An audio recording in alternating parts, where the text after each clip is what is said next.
Here comes your 1-minute time check for this Auburn broadcast. Mark.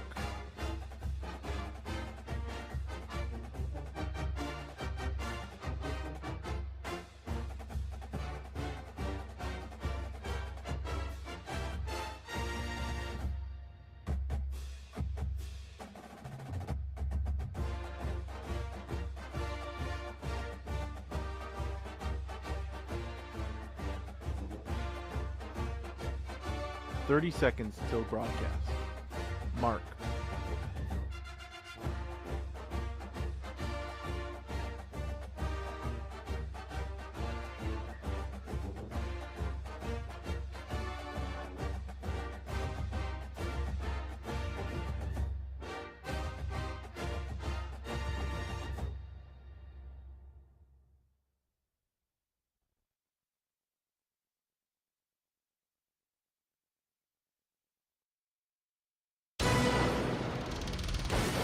From Playfly, this is Auburn Baseball. Exclusive game day coverage of the Tigers begins with the Line X Leadoff Show. Line X is your one-stop shop for truck accessories, spray-on bed liners, exterior automotive coatings, and more. From the dugouts at Plainsman Park to truck beds, Line X has it covered. The Line X Leadoff Show begins now. Auburn trailed by 3 with 2 outs and no one on base in the bottom of the 9th inning last night. Cason Howell started the tying rally with a double off the monster. Bryson Ware scored the tying run on an errant throw to first. 2 innings later, Carter Wright walked with the bases loaded, and Auburn had the first game against Georgia. Game 2 is set for tonight in front of a sold-out crowd. Good evening and War Eagle from Sanford Stadium, Hitchcock Field at Plainsman Park. With Brad Law, I'm Andy Burcham. Will Cannon worked the final 3 innings last night. He held the Bulldogs to a run on a hit. Cannon picked up his second win against no losses, following Tommy Vail and Christian Herberholtz to the hill. Georgia jumped out to a 3-0 lead. As a matter of fact, the Dogs held Auburn to 3 runs on 4 hits before the 9th inning. Connor Tate raised his average to .477, going 3 for 4 last night. Just the 4th time this season that Georgia has been held without a home run. Junior left-hander Tanner Bauman gets the start for Auburn tonight. He's 1-0 with a 4.00 earned run average. Georgia counters with junior lefty Jaden Woods, 3-0 with an ERA of 2.96. When we return, the Butch Thompson pregame report brought to you by Chick-fil-A. This is the Auburn Sports Network from Playfly. It's here, Ford Truck Month. Come and get the best deals of the year on the only trucks built Ford tough. Drive home the rugged Ford F-150, part of Ford F-Series, America's best-selling truck 46 years straight and counting. But hurry in because these deals won't last forever. It's Ford Truck Month. Don't miss it. Come and get it at your local Ford dealer. Based on 1977 to 2022 calendar year total sales. Don't miss the football season opener on September 2nd as Coach Hugh Freeze makes his debut as Auburn's head coach. Pitch to Jarquez Hunter. Jarquez breaks one tackle and another down the sideline. 30, 25, 20. Goodbye, Jarquez! Touchdown, Auburn! Don't miss any of the basketball, volleyball, or gymnastics action inside Neville Arena. And a steal, Trey Donaldson. He's got a breakaway to the hole. Right hand hammer. Be there as baseball and softball swing for history. Reeves flies one into deep left center field. Howell is back at the track, and he brought it back in. What a play by Cason Howell. AUBTix.com gives you a chance to check your seats and then buy or transfer tickets to any Auburn athletics event. Whether you need season tickets or single game seats, visit AUBTix.com.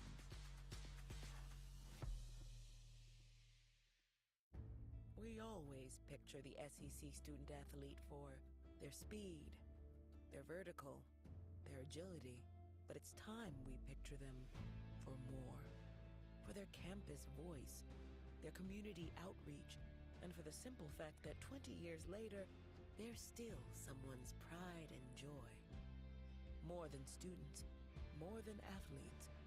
In the SEC, it just means more.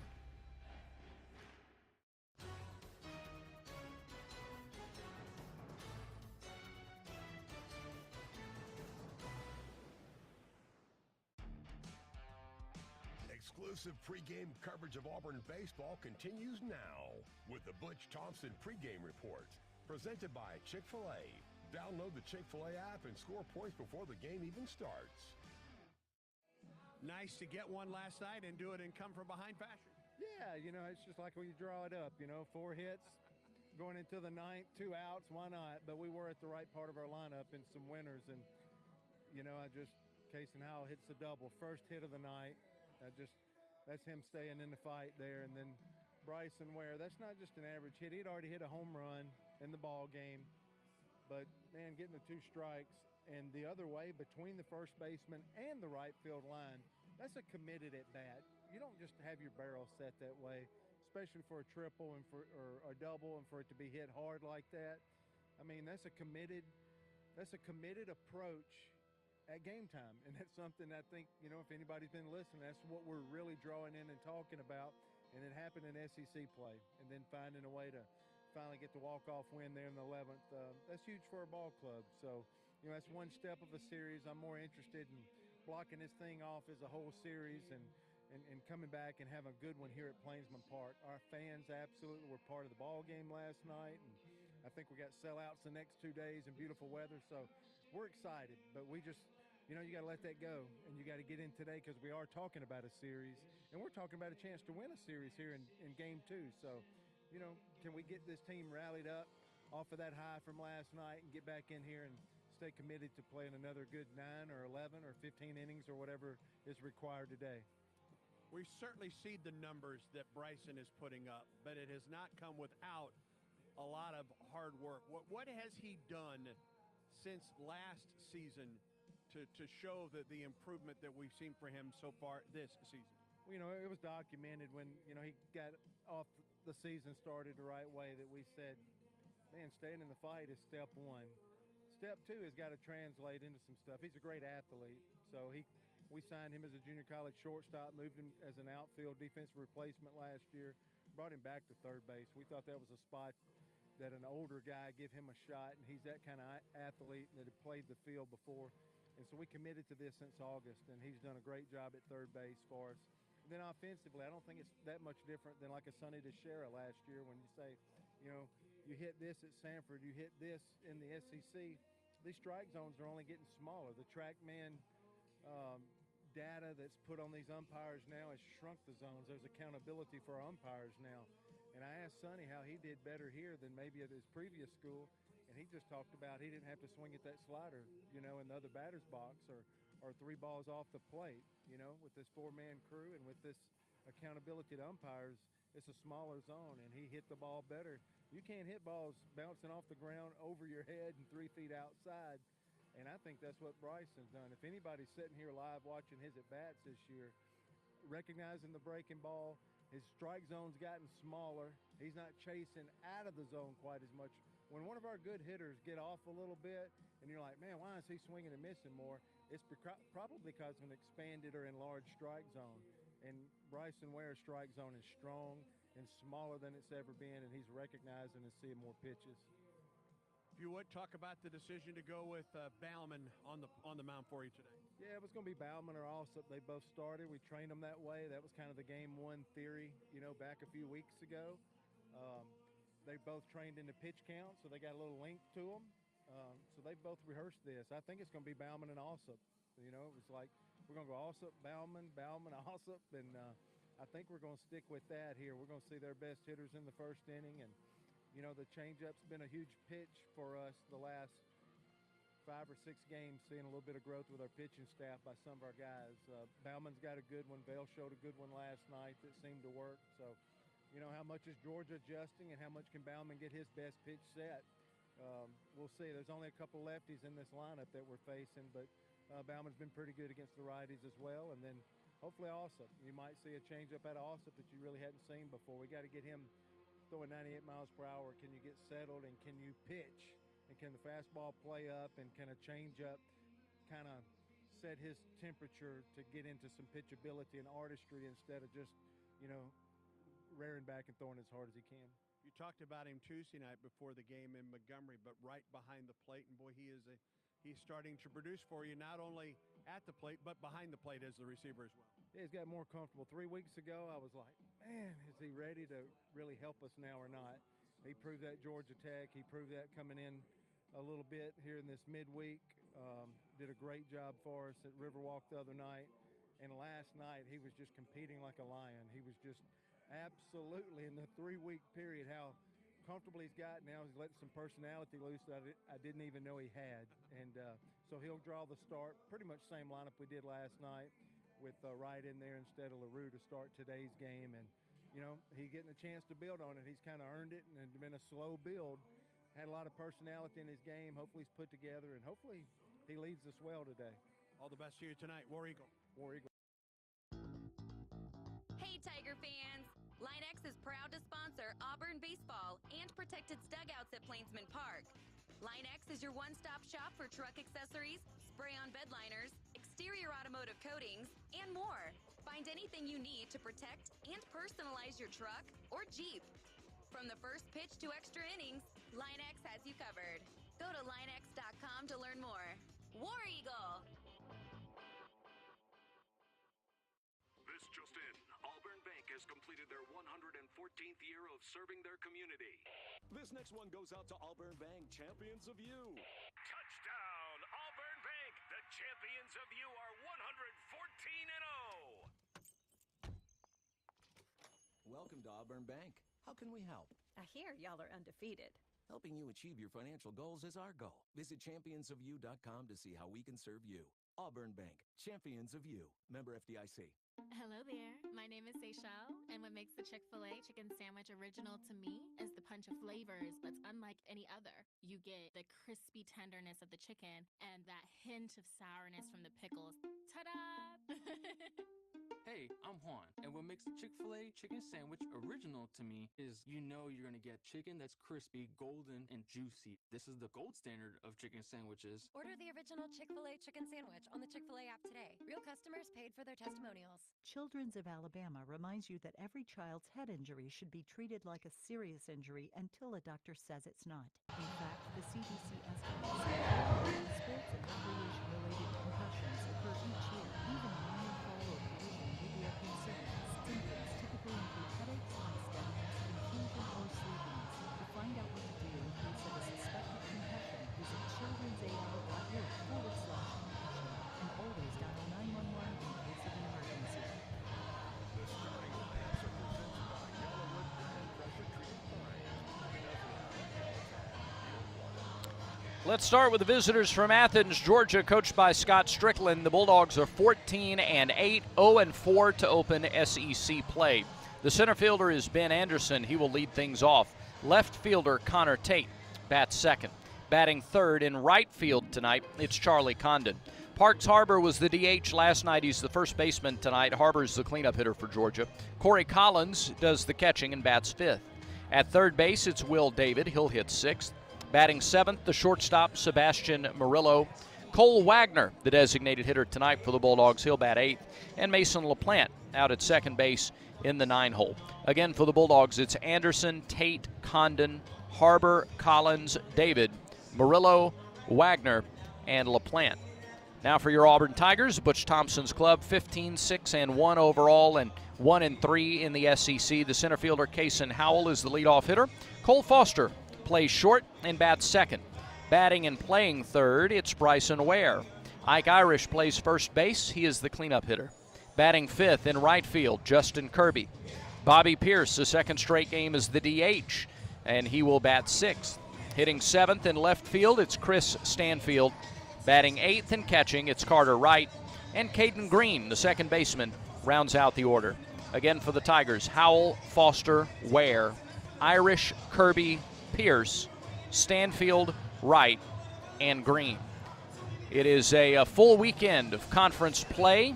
Friday night SEC action already. One final. They moved up the first game of Arkansas LSU to try and get out in front of some of the weather that's coming through. And fifth-ranked Arkansas put an 8 spot on the board in the top of the 10th inning and beat LSU 9-3 in Baton Rouge. Arkansas now 4-0 in league play, and top-ranked LSU drops to 2-2. In progress right now, fourth-ranked Vanderbilt is lowering the boom on Mississippi State in Starkville 14-2 in the bottom of the 5th inning there. And Texas A&M scores 2 in the top of the 1st inning to lead Tennessee 2-0 before the Vols bat in Knoxville. One final pregame timeout, and then we're back with baseball. This is the Auburn Sports Network from Playfly.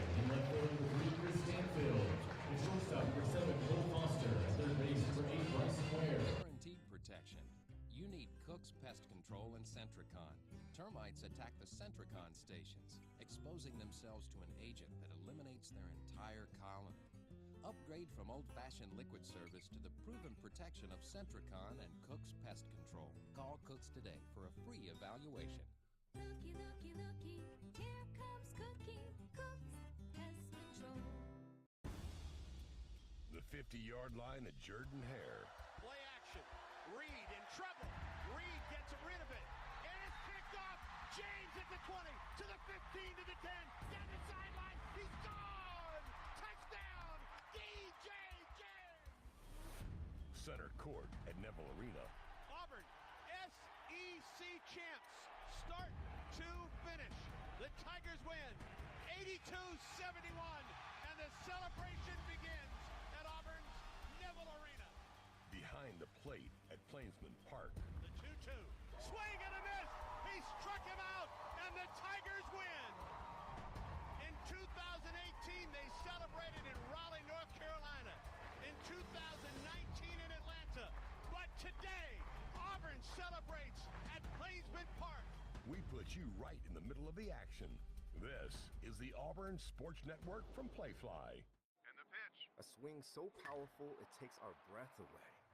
Whoa, what a grab. A double play that has us high-fiving strangers, swaying together with every take me out to the ball game, and the rally that brings us to our feet as one. At Alabama Power, we believe that sharing 9 innings of baseball makes us a better community. It's a powerful spirit that energizes the communities we serve. It's power for a better Alabama. Alabama Power is a proud supporter of the Auburn Tigers.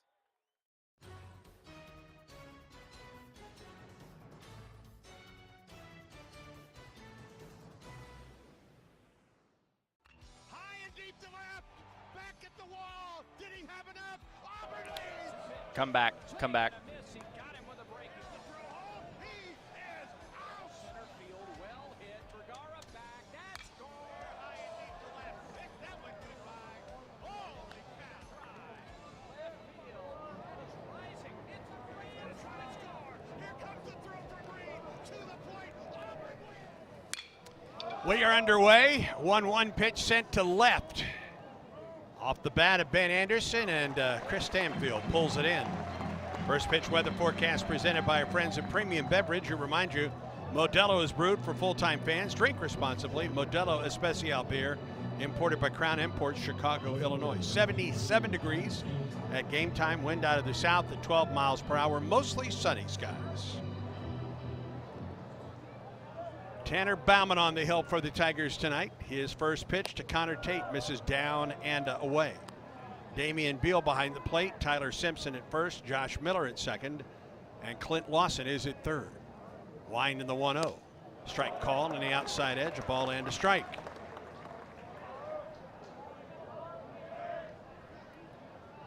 Tate went 3 for 4 last night with a run scored. Just missed the outside edge with the off-speed pitch. 2 balls and a strike to Tate. Charlie Condon waits on deck. Just underway at Plainsman Park. Game 2 between Auburn and Georgia. The pitch. Ball 3 upstairs. 3-1 the count now to Tate. Well, this Friday night crowd is into it early for Auburn. They're still buzzing a little bit after the come-from-behind win last night and the way it happened. 3 balls and a strike to Connor Tate. Here's the pitch. Fly ball right side out of play. Let's pause 10 seconds for station identification on the Auburn Sports Network.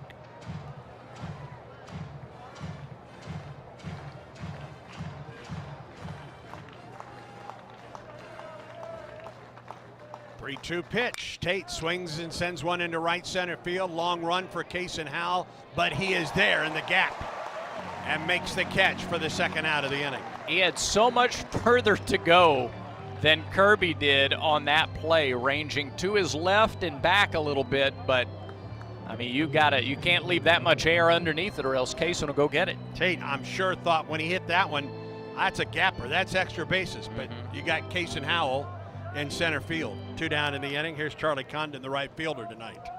Played first base last night for the Dogs. First pitch to him is in there for a strike on a changeup from Baumann. Condon batting .488 with 9 homers and 37 runs. Went 1 for 4 last night. Swings way out in front. He's quickly behind 0-2. Back-to-back changeups from Baumann. And the 0-2 pitch. Misses low and inside. Scooped up by Carter Wright, getting his second start in 3 games. He started Tuesday night against South Alabama in Montgomery. 1-2 pitch. Just a little bit low, 2-2 the count. Wright was at the plate on that bases loaded walk in the 11th that plated Auburn's winning run. 2-2 pitch to Condon. Missed upstairs with a fastball. The count goes full. And Baumann has gone to a full count to the last 2 hitters, Connor Tate and now Charlie Condon. Big right-handed hitter for the Dogs. 3-2 pitch. Fly ball into center. Kaysen Howell ranges back just in front of the warning track. 3 up, 3 down on 3 fly ball outs by Georgia. Auburn comes to the plate in the bottom of the first, and this is the Auburn Sports Network from Playfly. That every child's head injury should be treated like a serious injury until a doctor says it's not. In fact, the CDC estimates some 4 million sports and recreation-related concussions occur each year. Even a minor fall or collision may be a concern. Symptoms typically include headaches, unsteadiness, confusion, or sleepiness. To find out what to do in case of a suspected concussion, visit childrensal.org/concussion and always dial 911 in case of an emergency. Most creatures blend in with their natural surroundings. However, one North American beaver colony is doing anything but. This group, having discovered new Yellowwood Protector semi-transparent stain and water repellent, has coated their lodge in a lovely smoky grey color. Modern look and powerful protection, backed by the yellow tag. Well done. Introducing the first stain worthy of the yellow tag. Yellowwood Protector semi-transparent stain and water repellent. Find a dealer near you.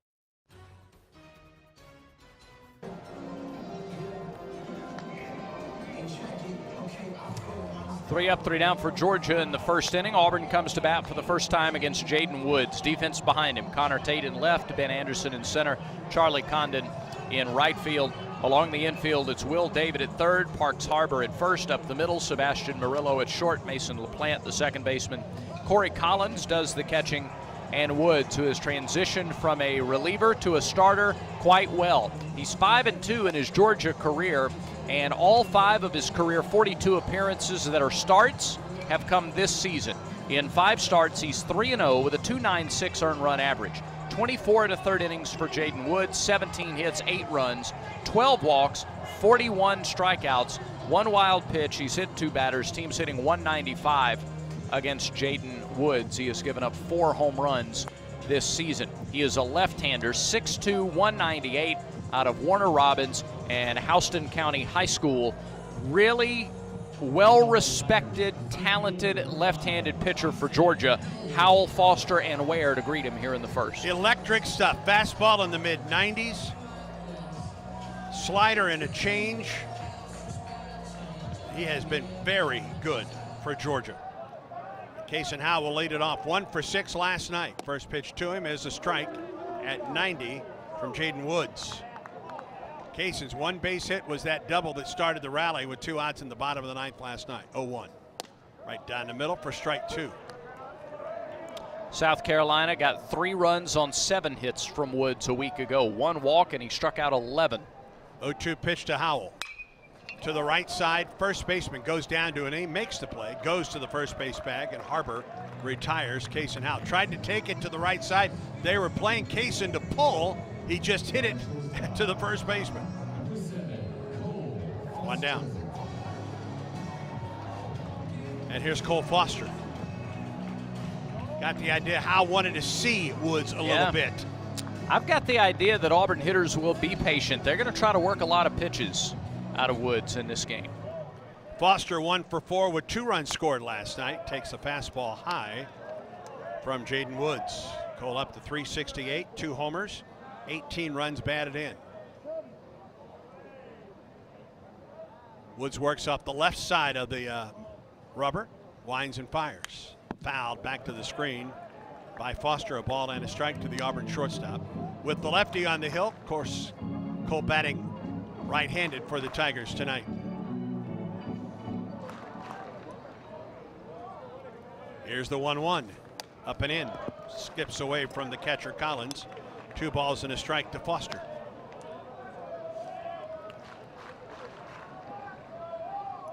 Oh, quick turnaround on the Yellowwood scoreboard.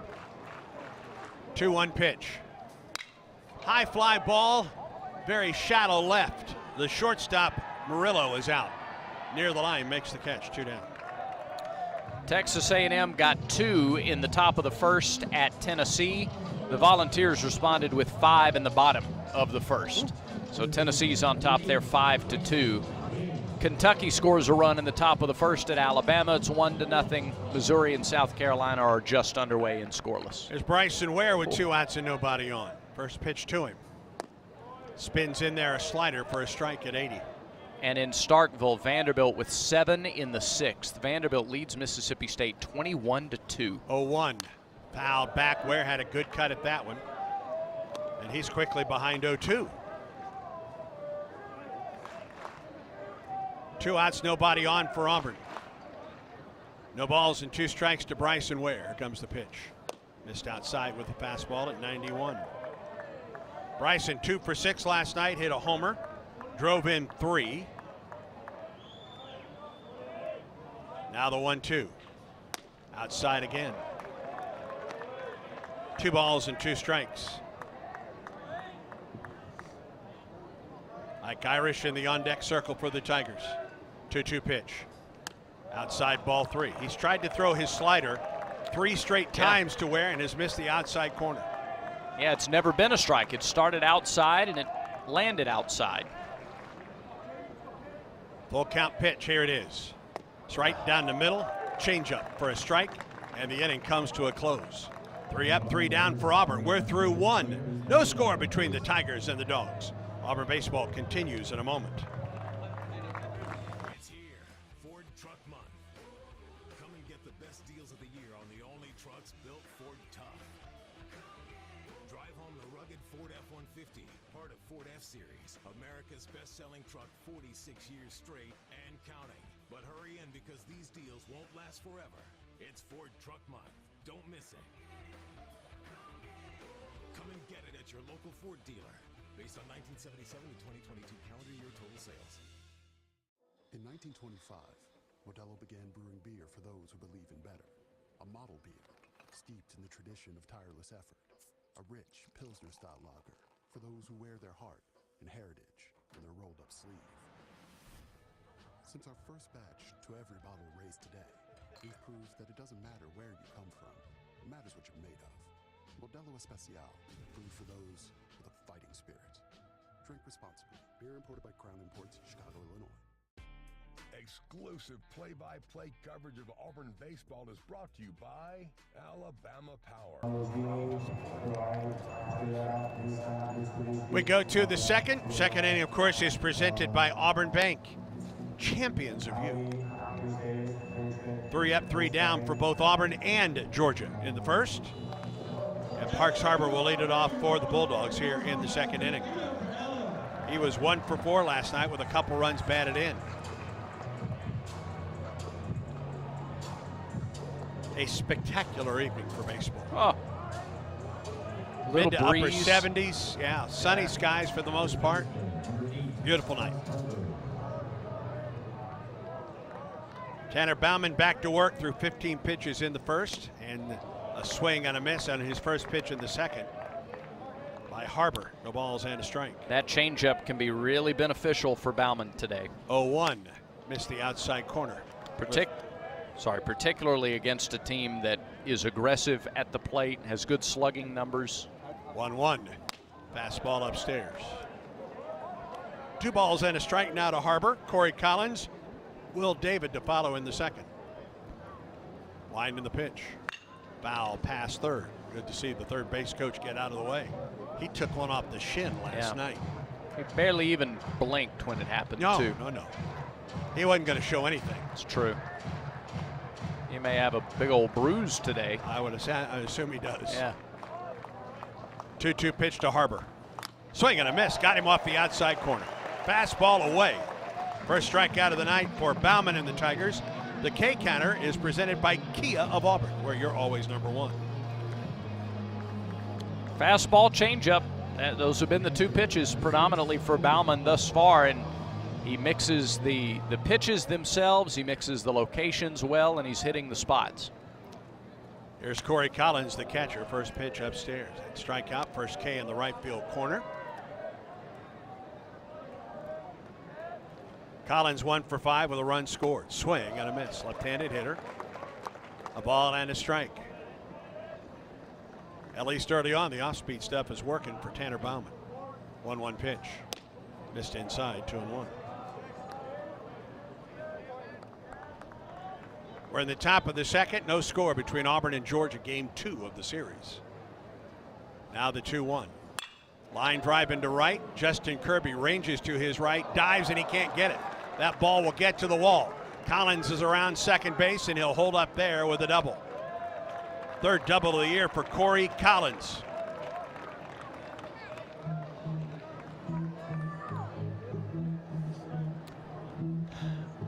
It almost looked like Kirby hesitated on his sprint toward right center. Ball was smoked by Collins. Kirby dove, he just didn't get it. Yeah. Howell backing up the play kept Collins to a double. First base runner for either team. And here's Will David. Stretch and pitch. Outside, ball one. Bauman pitched in the Saturday game in Fayetteville. 3 runs, 4 hits, 2 innings, 2 walks, and 1 strikeout. He threw 47 pitches 6 days ago. Stretch and the 1-0 to David. High and outside. 2-0 the count to the Georgia third baseman who went 1 for 5 last night. Scored a run, drove home a run. He's batting .237, a couple homers, and 11 runs batted in. Corey Collins gets his lead down at second base. He's there with 1 down in the top of the second.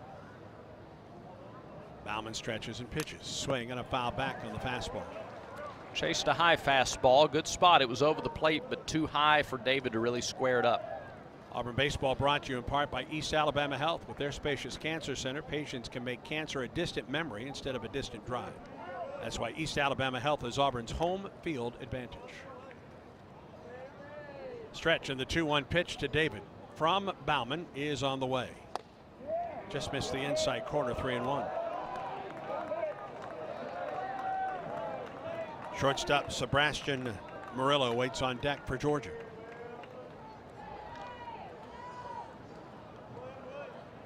Three and 1 the count to David. The lefty Bauman stretches and pitches. Swing on a fly ball up the right side. This is foul ball. This will get out of play. Onto the concourse level. 3 balls and 2 strikes. A 1-out double for Corey Collins. He's at second. No score between the Tigers and Georgia.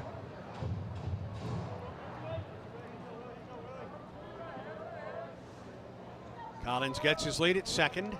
Bauman peers in, gets his sign. Comes set. And the pitch. Missed outside. It's a walk.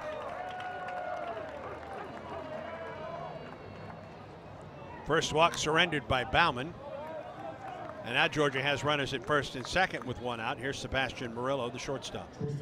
It puts a force in play anywhere but home. Infield will play about middle depth up the middle. Left side of the infield and outfield still contending with the sunshine here. Stretch by Bauman and the pitch to Murillo. In the left field for a base hit. Collins will hold up at third. And Georgia has the bases loaded with 1 out. Murillo's first hit of the weekend.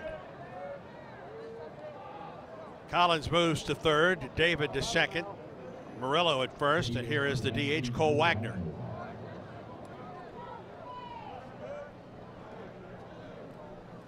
Left-handed hitter batting .220 with 2 homers and 8 runs batted in.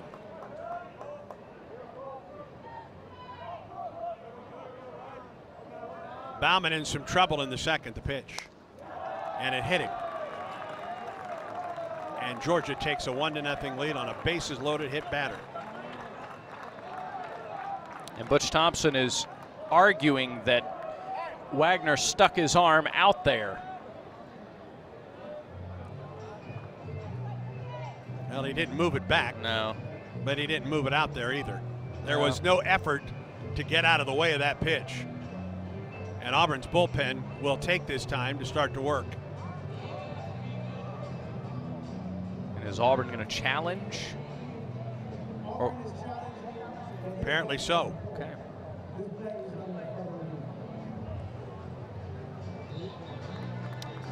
So Damian Beal will be communicated with by the SEC office in Birmingham via the wireless headsets that the umpires wear. John Armstrong is headed down to the bullpen, among others. Chase Alsop also went down. Pitch was inside. He made no effort to get out of the way of the pitch. None. I don't think. But I don't know if that's going to be enough to overturn the hit batter call. I don't think so either. Of course, we were wrong every time last night. Every single time last night. We were over. This one looks pretty cut and dry, I think. As it stands, Georgia has the lead and the bases are loaded with 1 out in the second inning.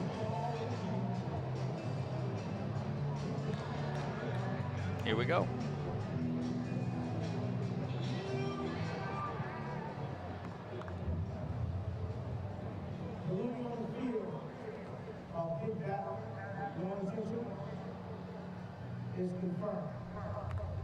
There it is.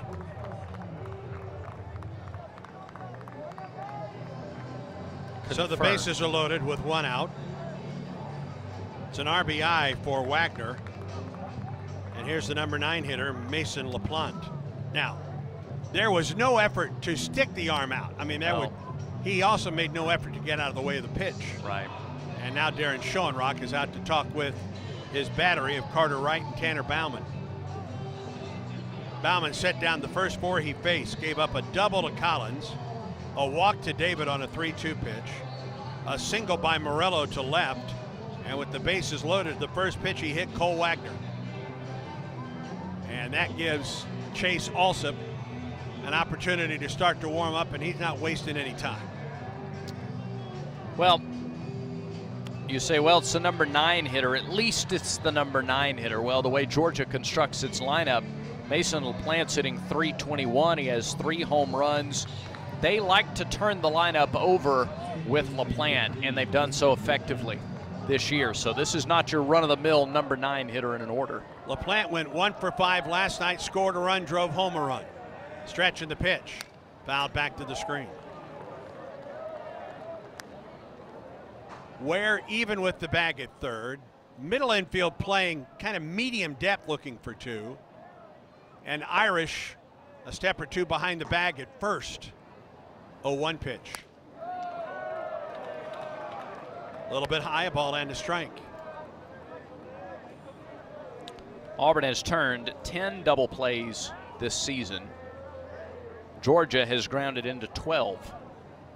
1-1 pitch. Swing and a miss. Off the outside edge and off speed. 1-2 the count to LaPlante. LaPlante is grounded into 1.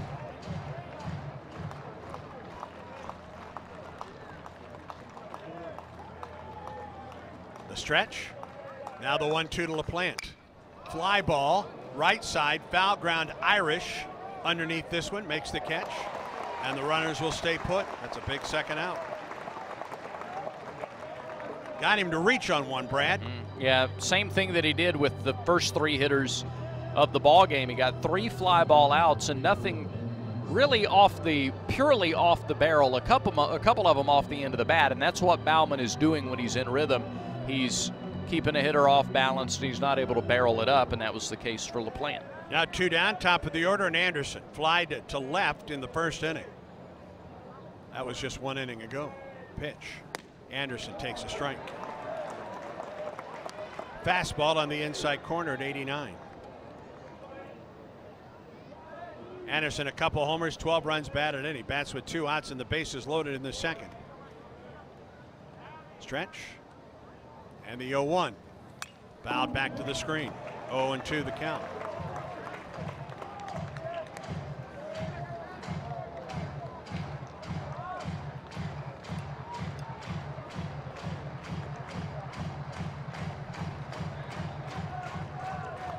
Anderson hitting .227 with 2 outs this season.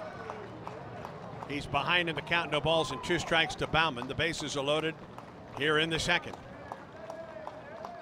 Stretch and the pitch. Fly ball looped up the left side. That'll get out of play. On to the packed Tiger Terrace. A little extra gas there, 91 on the fastball, and Anderson just a little bit late on the swing. Also still warming up for Auburn in the pen. Baumann trying to work out of a jam here in the second, a run home already for the Bulldogs. No balls and 2 strikes to Anderson. Baumann would like a new set of signs. Shakes off 1. And time called. Baumann and Wright having trouble hooking up on this 0-2 pitch. They just gave him a ball, too. I think they just... Yep, that's exactly what happened. A ball and 2 strikes. No ball. He took a timeout for a visit. All right.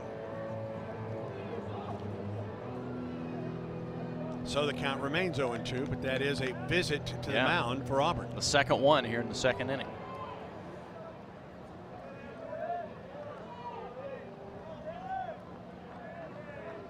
Baumann comes set. Here's the 0-2 pitch. Swing and a miss. Struck him out. Change up, elevated. And Baumann does a nice job working out of trouble. Might have been worth the mound visit there, huh? Both of them. Second strikeout for Baumann. The K counter presented by Kia of Auburn, where you're always #1. A run on 2 hits, no errors. Georgia leads the bases loaded. We go to the bottom of the second. Bulldogs 1, Auburn nothing. This is the Auburn Sports Network from Playfly. AuburnTigers.com is the official website of Auburn Athletics. Read the latest feature stories on your favorite Tiger teams. Get critical game day info, search videos and audio. Find how to get connected through social and digital media or by joining Tigers Unlimited. Shop the AU Photo Store or just find the next event on the athletic calendar. Plus, all athletics broadcasts are streamed free at AuburnTigers.com/watch. AuburnTigers.com, the official online home of Auburn Athletics. When you see the SEC student athlete, it's easy to picture the swing, the stance, the form. But look closer, and you'll see the heart, the brain, the clutch lab partner, the avid two-stepper, the pride of a hometown, and a little brother's hero. More than students, more than athletes. In the SEC, it just means more.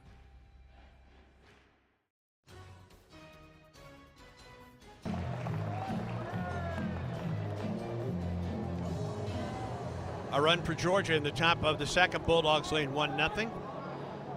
3, 4, and 5 hitters, 4, 5, and 6 hitters for Auburn in the second. Irish, Kirby, and Pierce. Jaden Woods, just 13 pitches in the first. Irish 2 for 5 last night. Run batted in, run scored. Pitch to him. High with a fastball from Jaden Woods. 90 on the fastball from the left-hander for Georgia. Wind and delivery. There's a strike. 1 ball and 1 strike to the Auburn freshman first baseman, batting .407. No homers and 18 runs batted in. An RBI double last night. 1-1. Ground ball to the right side. 2 hops to LaPlante. Fields and throws to first for the out.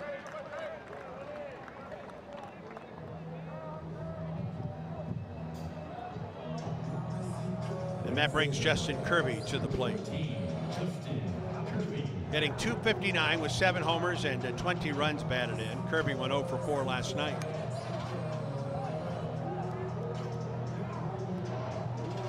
Auburn trails 1-0. We're in the top of the second. Woods started to work before Kirby was settled in the box. And Woods was held up by the home plate umpire, Damian Beal. Woods has 1 strikeout through the first inning and a third. And misses upstairs with that fastball at 91. 39 of his 42 strikeouts have come in the last 4 games plus tonight. 1-0.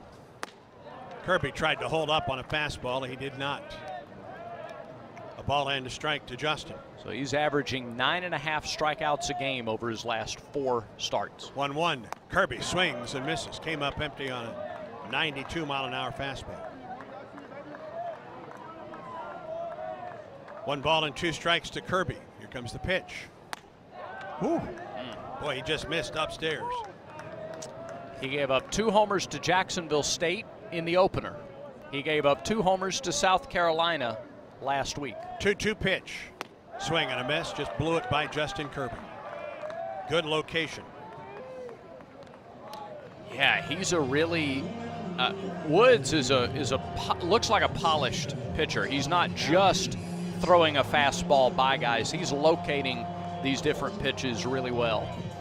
And here's Bobby Pierce with nobody on and 2 down. As the DH for Auburn last night, he was 0 for 2. Takes it upstairs. He was lifted for a pinch runner in last night's ball game. 1 ball and no strikes to Pierce. Pitch on the way. There's a strike, the ball and a strike. 91 is where he's topped out with the fastball tonight.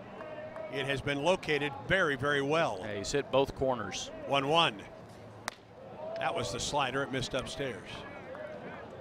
2 balls and a strike to Pierce, batting .324, a homer, 9 runs batted in. Back to work. Ground ball to the second baseman, LaPlante. He flips to Harper, and the inning comes to a close. Auburn retired in order for the 2nd straight inning. We're through 2 at Plainsman Park. Georgia 1, Auburn nothing. And Auburn baseball continues in a moment. Come at you every minute. What if your QB had released the ball a second earlier? What if the head coach hadn't used his last time out? What if your team goes all the way this season? If you love the tradition, if you live for the rivalry, if you can't wait each week for the absolute edge of your seat action, Regions is right there with you as the official bank of the SEC. Regions can't help you with the F's in sports. Regions helps you embrace the F in F. Member FDIC. I'm Stuart Vance with the Vance Law Firm, and we're excited to be a proud partner of Auburn Athletics.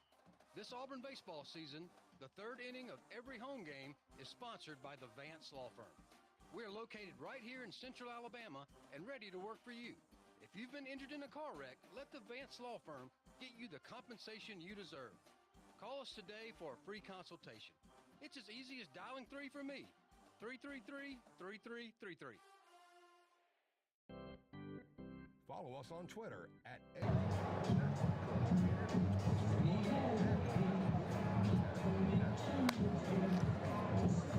2-0 Georgia. Bulldogs come to the plate in the top of the 3rd, and the 3rd inning is presented by the Vance Law Firm. At the Vance Law Firm, of course, they say dial 3 for me. 334-333-3333. Andy, on the Yellowwood scoreboard. Yes. Vanderbilt they're just pouring it on now in Starkville. This is not at Dudy Noble Field. Vanderbilt leads Mississippi State. It is at Dudy Noble Field. 26-3 in the 7th. Connor Tate leads off for Georgia. First pitch from Bauman is a strike. I completely messed that up. That's poor execution on my part. You're trying to make a point. Yeah. Topper in front of the plate. Wright picks it up with the bare hand and throws to first and gets Connor Tate. It never got off the dirt in front of the plate. I mean, he just did hit that off the end of the bat. So often you see those hit the plate, bounce foul. That hit just in front of the plate, squibbed on out. Here's Charlie Condon. First pitch from Bauman, misses outside. Also, South Carolina in the 2nd leads Missouri 4-0. 1-0 to Condon. Fly ball into deep center field. Kason Howell is back. He looks up, and that's gone. 10th home run of the season for Charlie Condon. A line drive over the center field wall. And Georgia doubles its lead here in the third.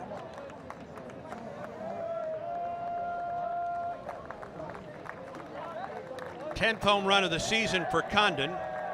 Their first home run of the weekend. And 46th of the year. Last night was just the 4th time this season that Georgia was held without a home run in a game. And Parks Harbor to the plate with 1 out, and the first pitch misses upstairs. Bauman working in a hurry. The pitch drops in for a strike. 1-1 the count. Harbor a strikeout victim. 1 of 2 in this ball game for Bauman. The 1-1. Strike call on the outside corner. Well, he is working in a hurry. He is right. He's ready to go now. Yeah. 1-2 to Harbor. Missed the outside edge. Wright tried to frame it. 2 balls and 2 strikes. Georgia entered the night 7th nationally in home runs. 2-2 pitch. Ground ball to the shortstop. Foster stays down. He has flipped the first in time for the out. 2 down. South Carolina leads the country with 56. Florida second with 51. Auburn, every one of those teams on Auburn's schedule too, by the way. They really are. And 2 of those teams on the road. Tennessee 6th, Georgia 7th, Alabama 11th, Ole Miss 17th. Here's Corey Collins, who got things started in the second with a 1-out double and scored. Pitch. Strike.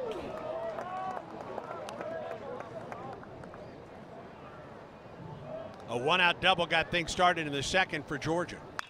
And he fouls that one over and into the dugout. Over the railing and into the Georgia dugout. I think everybody's all right. 0-2 to Collins. Pitch. Miss low. 1 ball and 2 strikes. 2-0 Georgia here in the third. Now the 2-0 or the 1-2 pitch lined into right. That's going to be down for another base hit for Collins. He's 2 for 2 on the night. Came in on the hands. He was too early on a couple of swings in the at-bat. That time he timed it better and lined it softly into right field. 2 down, a runner at first for Georgia. And here's Will David, the third baseman. He walked in the second inning. 1 for 5 on the weekend. Stretch and the pitch to him. Misses low. Good scoop by Carter Wright. Keeps the runner to first base.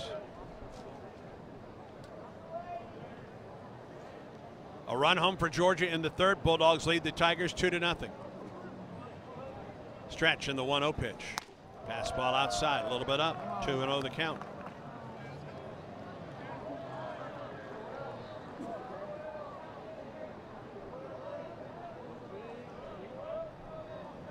Bauman comes set, checks the runner at first, and the 2-0 pitch. Ball 3 inside. Chase Alsop again in the Auburn pen warming up.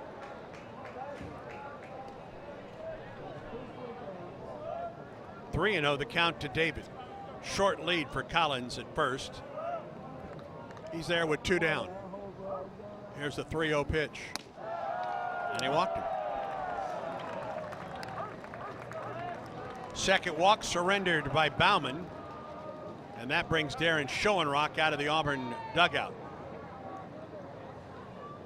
with Sebastian Murillo coming to the plate.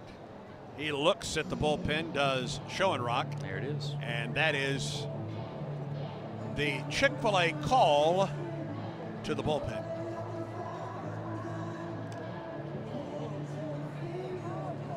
By now, your daily routine is probably a little too routine.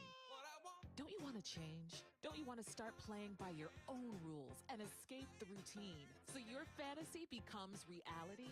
Where every night is an adventure.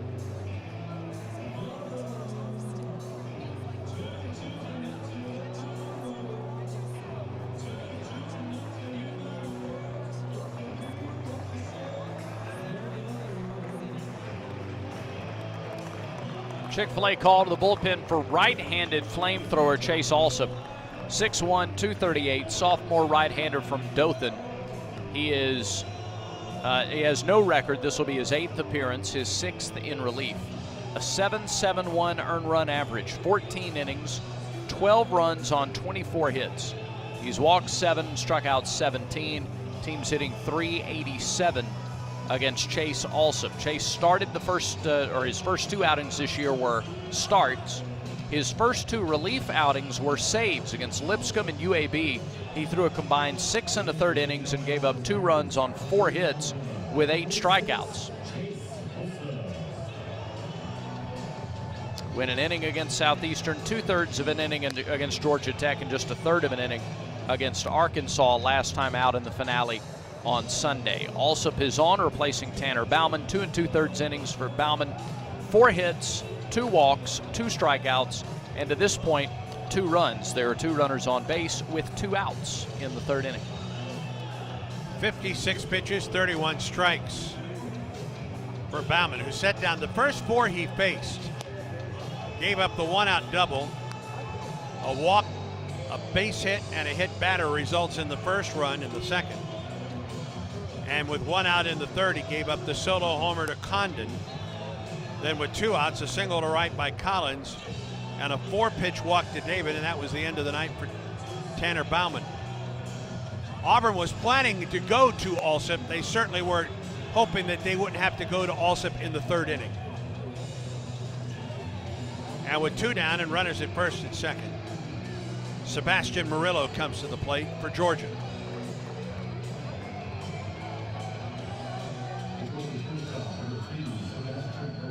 Murillo singled through the left side on the first pitch he saw back in the 2nd.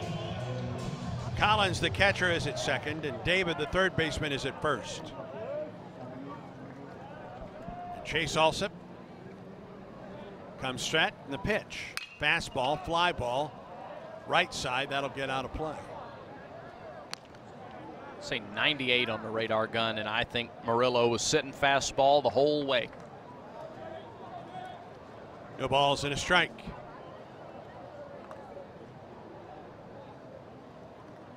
First and second, 2 outs. We're in the 3rd, 2-0 Georgia. 0-1. Fouled back to the screen, 97. He let up a little on that fastball. Took something off, didn't he? Yeah. 0-2.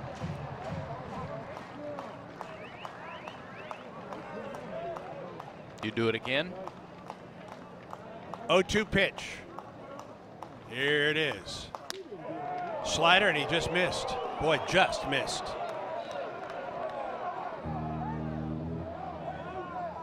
And Butch Thompson asking where that pitch was of the home plate umpire Damian Beal. Because it was over the plate. Yeah. It had to have been the smallest fraction high. Now the 1-2. Fastball upstairs, 2-2 the count. 98 again from Alsop.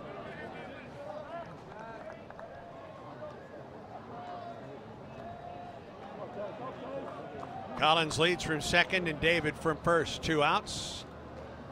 And a 2-2 count to Sebastian Murillo. The pitch on the way. Slider, there's strike 3. And the inning is over. A run on 2 hits, no errors, and 2 men left. We go to the bottom of the 3rd. Georgia has doubled its lead. Bulldogs lead Auburn 2-0. And this is the Auburn Sports Network from Playfly. Download the Auburn Game Day app. Find tickets, skip concession lines, be a part of game day giveaways. Shop the latest Auburn gear. Stay current with a comprehensive social media stream. Participate in game day light shows. Plus, listen to every Auburn Sports Network broadcast, even when multiple games are happening simultaneously on the official mobile app of Auburn Athletics, the Auburn Game Day app. Get it today. I'm Stuart Vance with the Vance Law Firm, and we're excited to be a proud partner of Auburn Athletics. This Auburn baseball season, the 3rd inning of every home game is sponsored by the Vance Law Firm. We're located right here in Central Alabama and ready to work for you. If you've been injured in a car wreck, let the Vance Law Firm get you the compensation you deserve. Call us today for a free consultation. It's as easy as dialing 3 for me. 333-3333.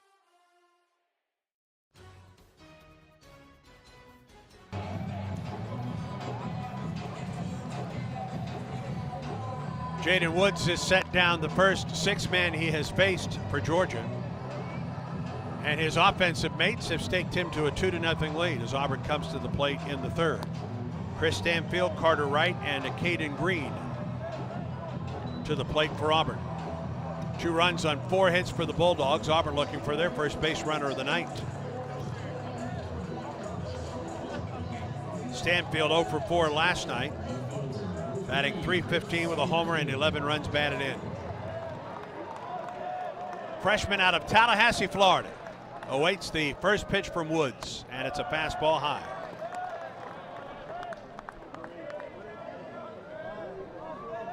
Left-hander Woods against the right-hander Chris Stanfield. 1-0 pitch. Ground ball up the middle, second baseman positioned well. Behind the bag, throws to first and gets Stanfield by a step. Yeah, that looked promising once it got by Woods because it was directly up the middle, center cut, but LaPlante was shaded that way and didn't even really have to hustle that hard to get to it and make the stop. Good positioning for the out. 1 out in the inning for Carter Wright, the Auburn catcher. First pitch from Woods. Upstairs, ball 1. Wright drew the bases loaded walk in the bottom of the 11th, and Auburn won the game last night. Now the 1-0 pitch. Ball 2 high. Collins tried to bring it down, but to no avail. 2-0 the count to the Auburn catcher. Carter Wright batting a .143 with 2 runs batted in. 2-0 pitch. Ball 3.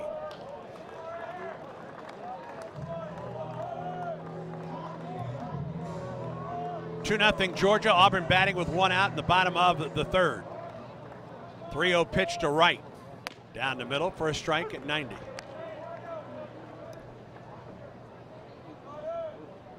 They play right to pull on the infield. The 3-1. Walked it. Missed up and in. And Carter Wright, who was Auburn's last base runner last night, is the Tigers' first base runner tonight. And here's Caden Green. 13th walk of the year issued by Woods in 26 2/3 innings. Caden Green went 1 for 3 last night, including his first Auburn home run. Woods stretches and pitches, and Green takes it high for ball 1. Green was 1 for 3. Raised his average to .229, a homer, 4 runs batted in. Wright with a lead at first. Here's the 1-0. Spins the slider in there for a strike, 1-1.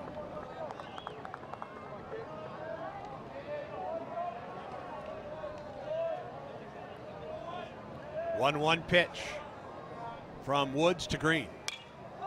Popped up right side. That will get out of play. Just beyond the chairback seats at the Tiger Plaza. Good to see Trey Donaldson here tonight among the capacity crowd at Plainsman Park. Auburn freshman point guard. A ball and 2 strikes to Green. Here's the stretch in the pitch. Ground ball could be 2. Shortstop flips to Murillo. 2 first. That's a double play. Well, Georgia has been positioned well in the infield, hasn't it? 4-6-3 double play. The inning comes to a close. We're through 3 at the ballpark. Georgia 2, Auburn nothing. Stay tuned. Auburn baseball continues in a moment. Or a global one. You're always looking for ways to position your operation to create opportunities and move on them faster. With Bank of America, you get access to experts, award-winning insights, and business solutions so powerful you'll make every move matter, locally and globally. Visit bankofamerica.com/banking for business to learn more. What would you like the power to do? Copyright 2023 Bank of America NA. From local town councils to Capitol Hill, agents who are realtors are standing up for what's right. We're here protecting property rights. Here advocating for the issues that affect our neighborhoods. Here championing fair and equitable housing for all. Because we are realtors, bound by a code of ethics, driven to serve our communities. We're here for it all. Here for you. Realtors are members of the National Association of Realtors. That's who we are. Back to the ballpark. Through 3, Georgia leads Auburn 2-0. 2 runs, 4 hits, no errors for the Dogs. zeros on the scoreboard for Auburn. To solve that problem, we'll turn it over for the middle three. Here's Brad Law. It's a lot of pressure, Andy. Yes, it is. But we'll take it. We're not afraid of the pressure. Here we go. Chase Alsop got the last out in the third. He'll face 8, 9, and 1 hitters here in the fourth inning for Georgia. Wagner, LaPlante, and Anderson. Line complete on Bauman. 2 2/3 innings, 2 runs on 4 hits, 2 strikeouts, 2 walks, and a hit batter. Auburn without Joseph Gonzalez for another 6 weeks or so. And when you get into conference play, you get into game 2, you can't help but wonder. Yeah, we're looking at possibly May. Yeah. If he returns in 6 weeks. Right. All right, Alsop goes to work against the left-handed hitting Wagner. Was hit by a pitch with the bases loaded to score Georgia's first run. A well-placed fastball at 96 miles an hour at the knees. Bottom part of the zone on that heater. 0-1 to count, and Alsop ready again. Chase into the wind. His 0-1. Breaking ball missed inside. 1 ball, 1 strike. Wagner, a .220 hitter. Alsop rocks and deals. Swing and a foul ball sliced up the left field line and hooking on into the seats. Last row of the chairback seats before the concourse. 1 ball, 2 strikes.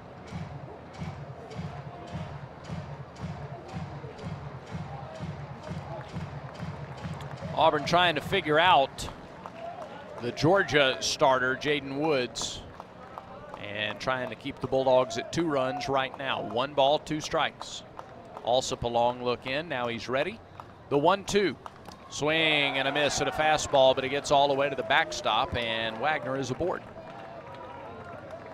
It goes as a strikeout for Alsop, but the ball got between Wright's legs and all the way to the backstop. He got enough of it to slow it down, so there was no kickback. It just rolled to the backstop. Yeah, he tried to backhand it first rather than just block it. And by the time he changed his mind, it was too late. So a runner at first and nobody out. It does go as a strikeout for Alsop. He has 2, but the leadoff man is aboard here for Mason LaPlante.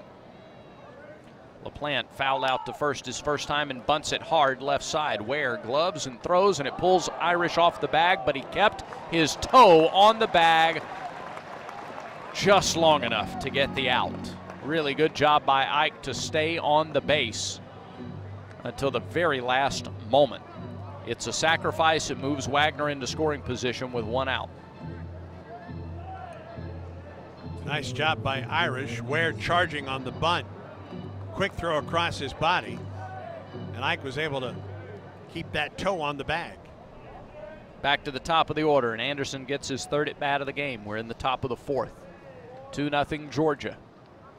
Pitch from Alsop. Fastball fouled back, 0-1. Georgia has stranded 5 through the first 3 innings. They left the bases loaded in the 2nd, stranded 2 in the 3rd. Bulldogs lead 2-0.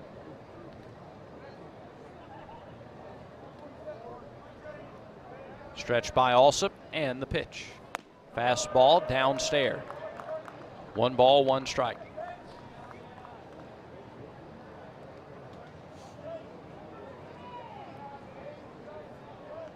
Runner at second is Wagner. 1 out. Alsop's 1-1 pitch. Breaking ball drops right in there for strike 2. Good looking pitch. Tell you what, that looks like a curveball, doesn't it? It does, yeah. It looks like a straight curve. 75. Anderson digs in from the left side. A lot of fidgeting in the box. The 1-2 pitch. Fastball lined into right center field. Kirby, long run. He gets there in right center. Justin got a good jump on that ball. Made the catch for the 2nd out. Tell you what, when that left the bat, I thought it was going to have some more carry. Yeah. Than that. We've only seen 1 ball really carry tonight, and that's the home run by Condon. Condon is on deck as Connor Tate steps in. Condon started the game ranked 4th in the nation in hitting. Connor Tate 6th. Tate is 0 for 2 thus far. He's flied to center and dribbled out right in front of the catcher. First pitch in the dirt, wild pitch, gets away from right all the way to near the entrance of the Georgia dugout. A very wild pitch, and Wagner takes third. It's the second wild pitch of the inning for Chase Alsop. The first allowed Wagner to reach base on a strikeout. Wright had very little chance to get to that. That ball was 3 feet outside. He tried to get there just to stop it. He couldn't get enough of it. It was in the middle of the left-handed batter's box. 1 ball, no strikes, 2 outs. Now another wild pitch gets the run home, or a pass ball. 1-0. Down and in, 2 balls, no strikes. Georgia leads 2-0, 2 outs, runner at third, top of the 4th. A run in the second, a run in the third for Georgia. Alsop from the stretch comes home. There's a strike at the knees. 2-1 to count.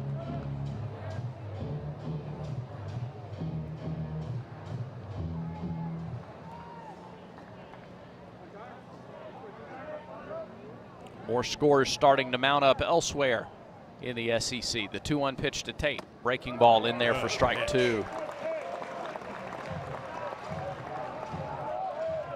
1 more strike. Here comes the crowd behind Alsop. The 2-2 pitch from Chase.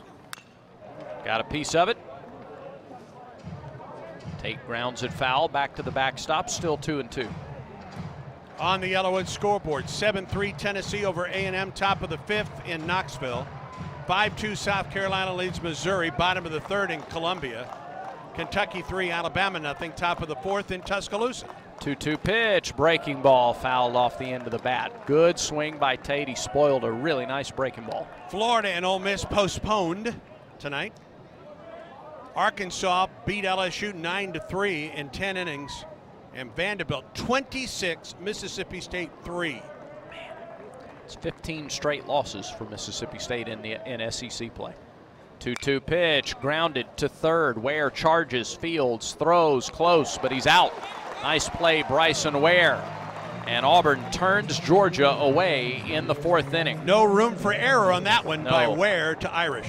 No runs, no hits, no errors, and a runner left stranded. Georgia stranded half a dozen through 3.5 innings at Plainsman Park. But the Bulldogs lead it 2-0. Auburn bats in the 4th. After you hear this, this is the Auburn Sports Network from Playfly.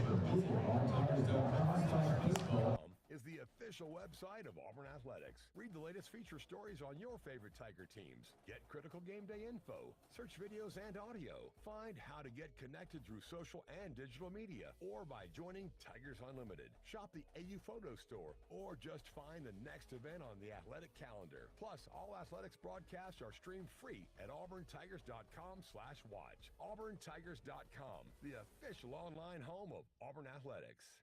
Hello there, my name is Seychelle, and what makes the Chick-fil-A chicken sandwich original to me is the punch of flavors that's unlike any other. You get the crispy tenderness of the chicken and that hint of sourness from the pickles. Ta-da! Hey, I'm Juan, and what makes the Chick-fil-A chicken sandwich original to me is you're going to get chicken that's crispy, golden, and juicy. This is the gold standard of chicken sandwiches. Order the original Chick-fil-A chicken sandwich on the Chick-fil-A app today. Real customers paid for their testimonials.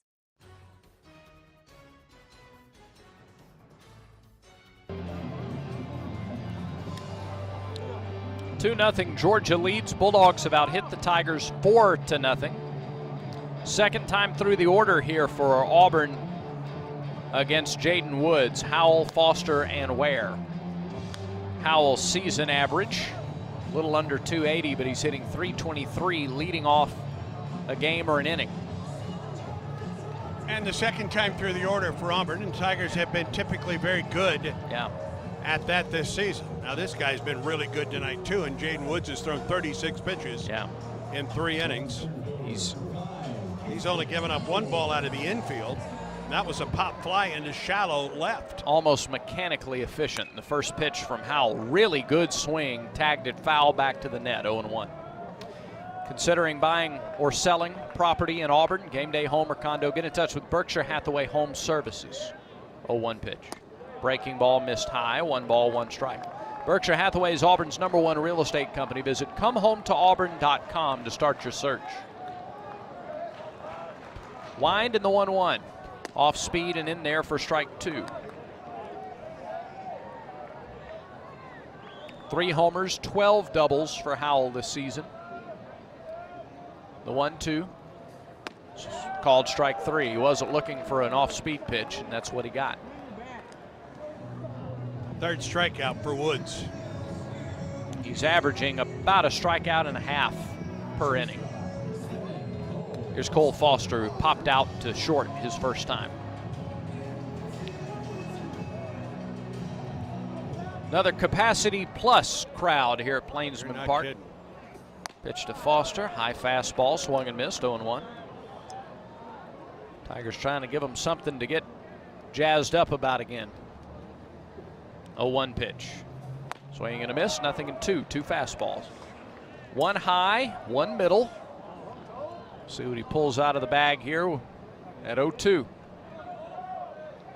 Left-hander deals. Popped it up. Right side, foul ground. Is there room for Harbor coming over from first? There is, in front of the Georgia dugout. And there are 2 away.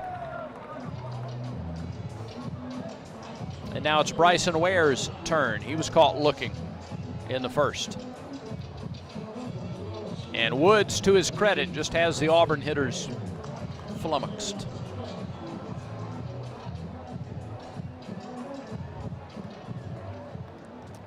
First pitch to Ware on the way. Called strike as we pause 10 seconds for station identification on the Auburn Sports Network.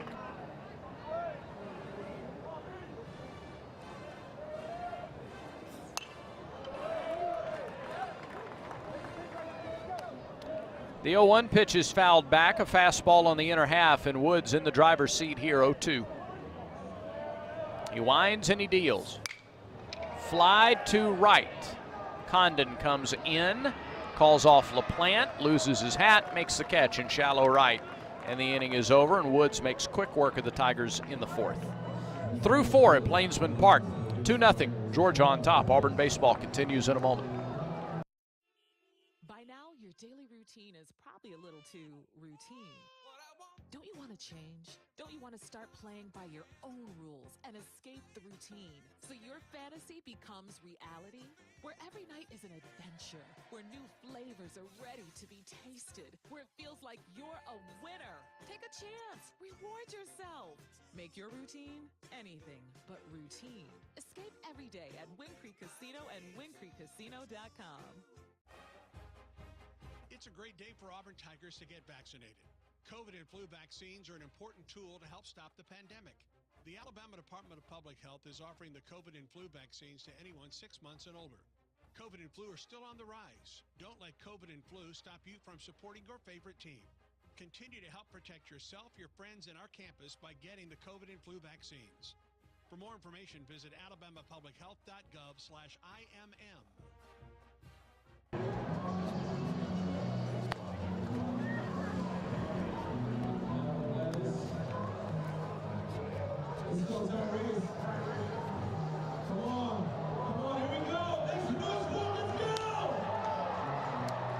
On the Yellowwood scoreboard, Tigers trail 2-0 right now, by the way, going into the top of the 5th against Georgia. Huge wins for Auburn men's and women's tennis today. Both teams lost the doubles point and then won the last 2 matches on the courts to win. The women at home against LSU, the men just winning just moments ago at South Carolina. Nice. A huge couple wins for Auburn men's and women's tennis. Excellent. Today. Excellent news. We go to the 5th. It'll be Charlie Condon leading things off. Condon, Harbor, Collins. 3 big-time bats for Georgia against the big-time arm of Chase Olson. The wind in the first pitch of the inning. Misses upstairs, 1 ball, no strikes. This 5th inning is presented by Southern Union. Alsop off the wind to the plate. It is fouled on the ground past third. Move seamlessly to Auburn to complete a bachelor's degree in selected programs by taking courses at Southern Union and Auburn concurrently at Southern Union's tuition rates. Let Southern Union put you on a path to the Plains. 1-1. Breaking ball, missed down and away. Slider, 2-1 the count. Condon homered just left of straightaway center a couple of innings ago, the 2-1. That's right there for a strike, a fastball at 96. 2-2 the count. Condon flied out to center in the first, and pretty deep. The 2-2. Breaking ball, lined, hard, pulled, foul off the net. Also on the Yellowwood scoreboard regarding Auburn teams today, Auburn Equestrian, the #1 seed at the SEC tournament, with a win today against homestanding South Carolina. Auburn will play for another SEC championship tomorrow. 2-2. Hit him. Came in with a fastball and hit him. Didn't get him flush, nicked him as it went by. I think on the left arm on a 2-2 pitch. Leadoff base runner is on. Here's Parks Harbor. Junior from Atlanta, right-handed hitter. He's 0 for 2, a strikeout and a ground out. 1 on and nobody out to pitch. Breaking ball, he went around, 0-1. It was a slider that tailed down and away, but Harbor couldn't stop his swing.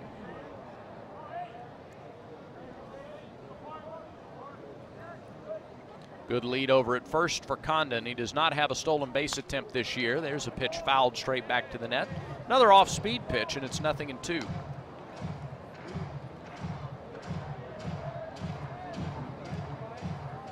He has caught Harbor looking for the fastball these first 2 pitches.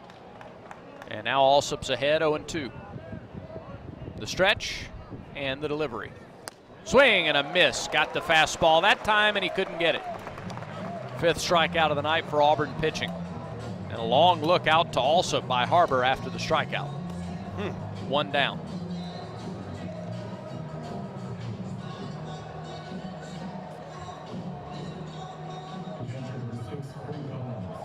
All right, here is Corey Collins, the catcher.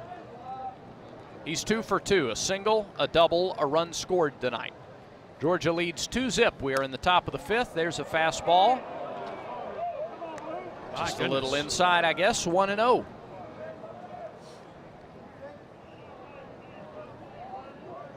This guy doesn't need any extra help. Collins, 5 homers. He's driven in 13 runs this year. Started in right field last night, moved to catch the back half of the game. And the pitch misses down and in. 2 balls, no strikes.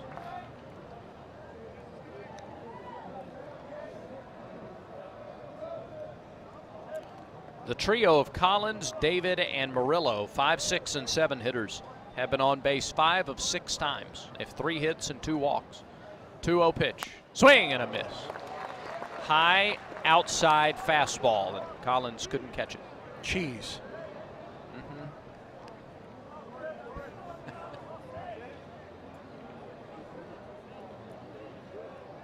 And it wasn't a soft cheese either. No, it wasn't. Well said. 2-1 pitch. Fly ball right field. Kirby is under it. Coming on and in toward right. Now dives, and he can't make the play. Rounding second, headed for third is Condon. He'll slam on the brakes there. And Andy, I don't know if the wind took that ball or if Justin just read it incorrectly in right field, because he had to turn on the jets late, and then he dove to try to make the catch. Well, the swing didn't match the plane. Yeah. Or the flight. I don't think he didn't. He just had too far to go to get to the ball. Yeah. I think his first couple steps were to the line and not in. And he dove and he came up about a half foot short. So it's a 3rd hit for Collins there at first and second with 1 out for Will David. First pitch, fastball that missed low, 1-0. 5th hit of the game for Georgia. They lead it 2-0, top of the 5th inning. The breeze has picked up. 1-0. Catches the inside corner. 1 ball, 1 strike. It's more of a... No, it's coming out of the south right now. Yeah. Kind of knocking the ball down a little bit. It's more of a swirling wind, too. Sure. Here's the 1-1. Breaking ball hit in the air to center. Howell back and to his right. Now slows up, makes the catch. Runners head back to their bases. David's retired. There's out number 2. And Sebastian Murillo, the batter, he is 1 for 2. He singled off Baumann and then Alsop struck him out upon coming into the game in the 3rd.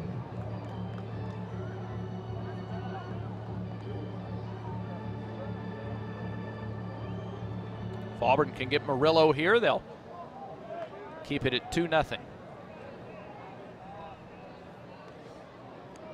Top of the 5th from Plainsman Park. Alsop from the stretch. His first pitch to Murillo is popped up right side. That'll get into the seats. No. And they ran from it. It bounced up and over the seats near Donahue. Put his hands out, decided, we think better of that. Everybody's a hero until it gets right up on you. I don't blame him. I don't either. Yeah. We have a net protecting us. We don't have to worry about it. It's easy for us to say, isn't it? Here's the 0-1 pitch to Murillo. Fastball, popped it up right side. Green at second, circles back into the dirt and dropped the ball. He dropped the ball and a run scores, and it's 3-0 Georgia.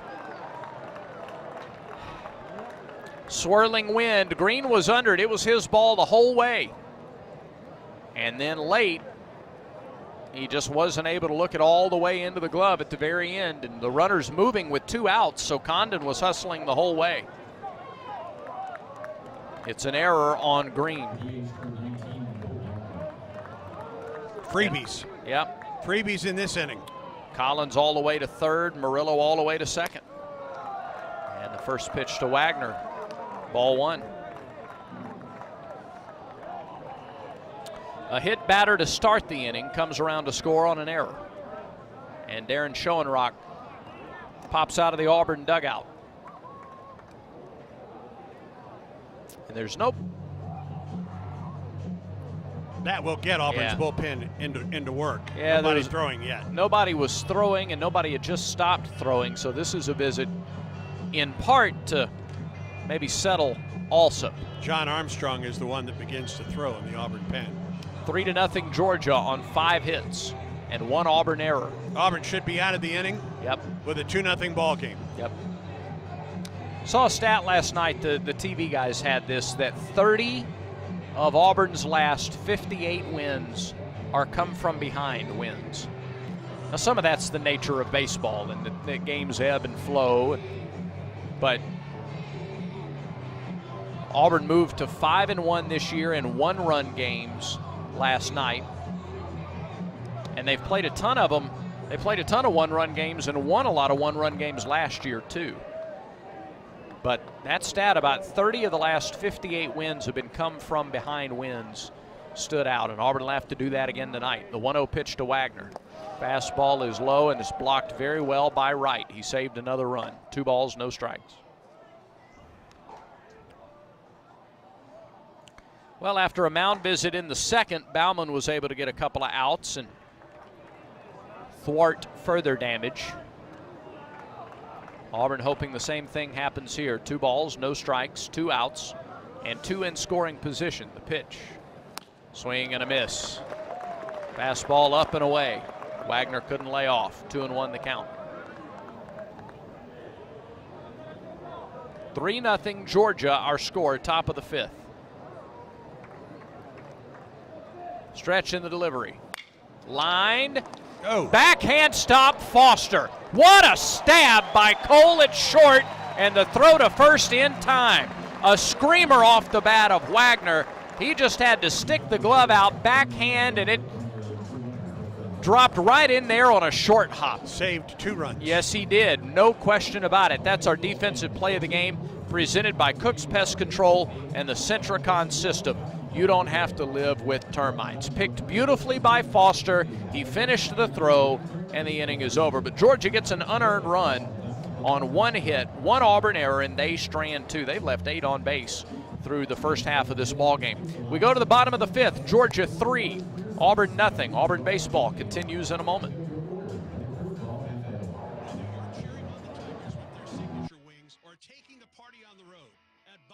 Victory Grill, it's game day every day. With a menu full of scratch-made American classics and game day favorites, plus nearly 100 HD TVs, there's enough legendary fun and legendary food for the whole team. Plus, Baumhauer's Victory Grill in Auburn is the home of the first coal-fired pizza ovens in Alabama. Try one of their gourmet pizzas today, now delivered by Tigertown to go. Baumhauer's Victory Grill. Legendary fun, legendary food.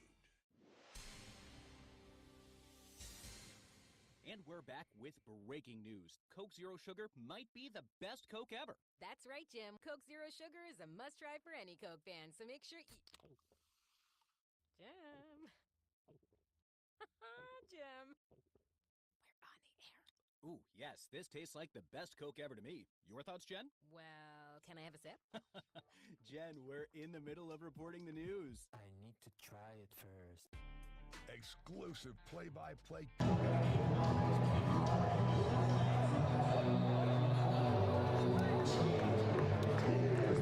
3-0 Georgia. Jaden Woods has no-hit the Tigers through 4. Middle third of the order due up. Auburn's only base runner came in the form of a walk in the 3rd inning that was erased on a double play. Ike Irish attempts to bunt his way on and fouls it off to the left side, 0-1. Not a bad idea. But it's 0-1 to Irish, who bounced out to second his first time. To show you how good Woods has been, he's only given up, well, 2 balls to the outfield. One was to short left, the shortstop had it, and the final out of the 4th, a routine fly ball to right from Bryson Ware. Everything else has been a strikeout or on the infield. 0-1 to Irish is a generous strike call at the knees and on the outside corner. It's 0-2. The pitch. Fouled off the catcher. Still 0-2. Irish has to get defensive here, behind in the count. Just underway, bottom of the 5th inning. Woods winds and deals way outside. It's 1-2.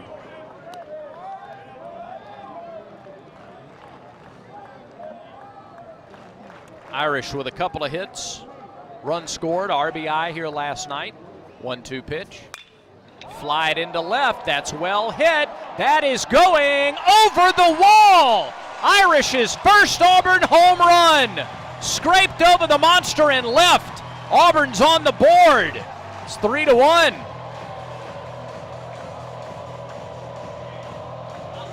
As well as he hits the ball, you knew it was just a matter of time for Irish. Yeah. I don't know you could have convinced me that his first home run would be over the monster and left. No, he went opposite field for that one on a 1-2 pitch. Woods pitched him away. Ike said, all right, I'll take it that way. You know, the ball he hit to left center last night was absolutely shellacked. So that time he timed it up just a little better. Here is Justin Kirby. First pitch to Kirby is a called strike, an off-speed pitch. It's 0-1 to Justin. Kirby 0 for 1 with a strikeout. 5th. Go ahead. That pitch called strike. It's 0-2. That is the 5th home run allowed by Woods this season. 359 feet. There you go. The 0-2. Way upstairs. A ball and 2 strikes. Well, he got ahead of Irish 0-2, and then a 1-2 pitch was the one on which Irish homered. The 1-2 to Kirby. Breaking ball stayed high. It's 2-2. 54 pitches for Woods.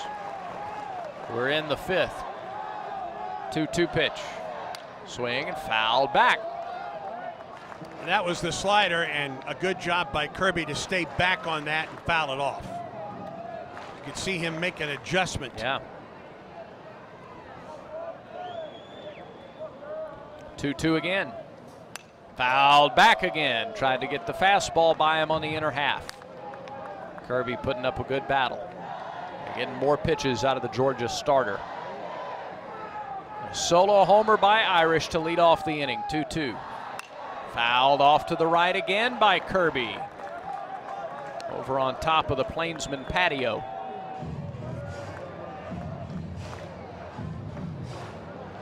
All right, we'll do it again. 2 balls, 2 strikes, nobody out, bottom of the 5th. Wind and Woods deals. Struck him out, good pitch. Fastball a little bit away. 1 down in the 5th. Half of his 4 strikeouts have come to Justin Kirby. Yep. Conecuh Sausage, proud to sponsor Auburn baseball. Conecuh smoked sausage is a fan favorite for tailgating. We'll tell you more after the pitch to Pierce. Check swing, he went. 0-1 the count. You can enjoy Conecuh grilled sausage dogs and premium hot dogs inside Plainsman Park. Conecuh, still family owned, made in Evergreen, Alabama since 1947. Make Conecuh Sausage part of your game day. Swing and a miss by Pierce, and it's 0-2. Yellowwood scoreboard, Tennessee 9, Texas A&M 3, top of the 7th. Missouri has tied up South Carolina in the 4th. 0-2 is belted out to left center field. That ball's got a lot of carry. It bounces off the wall. Anderson over to get it quickly, but not before Bobby Pierce pulls into second with a stand-up double. Bobby Pierce with his second double of the season. Man, he got ahead of him 0-2 and then grooved one. Similar to the at-bats for Irish and Kirby. Got ahead of both of them, too. Irish homered on a 1-2 pitch. Kirby fouled off several before striking out. And then Pierce, a really good swing to double to left center. That ball nearly got out of here, too. Bounced off the wall. Pitch to Stanfield's a called strike, 0-1. I say it bounced off the white. It hit the wall first and bounced back. 0-1 to Stanfield. The delivery way up and in. Back to the Yellowwood scoreboard. Missouri, South Carolina tied at 5. They're in the bottom of the 4th in Columbia. Kentucky 3, Alabama nothing. Bottom of the 5th in Tuscaloosa. The pitch, breaking ball, good pitch. Dropped in for strike 2. Woods has gotten ahead of all 4 batters in the inning, but 2 of the first 3 got hits, extra base hits. 1-2, swing and a miss. Got him with a high fastball. 2 strikeouts in the inning for Woods. And it'll be up to Carter Wright if Auburn's going to get anything else going here in the bottom of the 5th.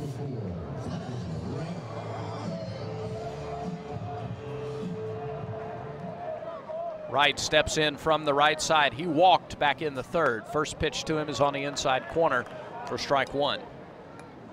Till this inning, he was the only base runner for Auburn in the game. Irish led off the inning with a homer. Pierce doubled with 1 out, and there's a fly ball to center. Anderson backs up and makes the running catch 3 steps shy of the warning track. Much better swings for Auburn in the 5th inning. Looked like a little bit of a different team offensively in that 5th. Tigers get the run on the Irish solo homer. 2 hits in the inning, no errors, and a runner left on base. We're through 5 at Plainsman Park with your new score. Georgia 3, Auburn 1. This is the Auburn Sports Network from Playfly. Tiger Talk has been Auburn's weekly coaches show for over 30 years. Join Butch Thompson and other Auburn coaches every Thursday night at 6 Central. Send questions by tweeting at AU Sports Network or by emailing aubtigertalk@gmail.com. Tiger Talk is presented by Alpha Insurance. Don't miss Tiger Talk, Thursdays at 6 Central, only on the Auburn Sports Network.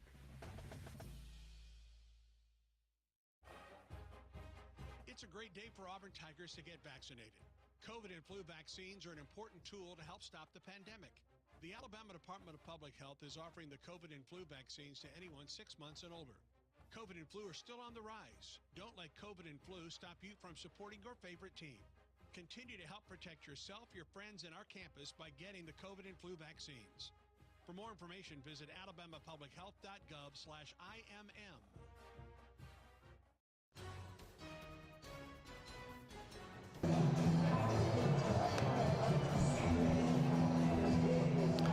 Three to 1, Georgia leads it as we go to the 6th inning. A lot of straight lines on the board tonight. 1 in the 2nd, 1 in the 3rd, 1 in the 5th for Georgia, 1 in the bottom of the 5th for Auburn. You'd love to see the Tigers throw a 0 up there on the board here in the top of the 6th. It won't be easy. 9-1 and 2 hitters to get their second look at Chase Alsop, LaPlante, Anderson, and Tate.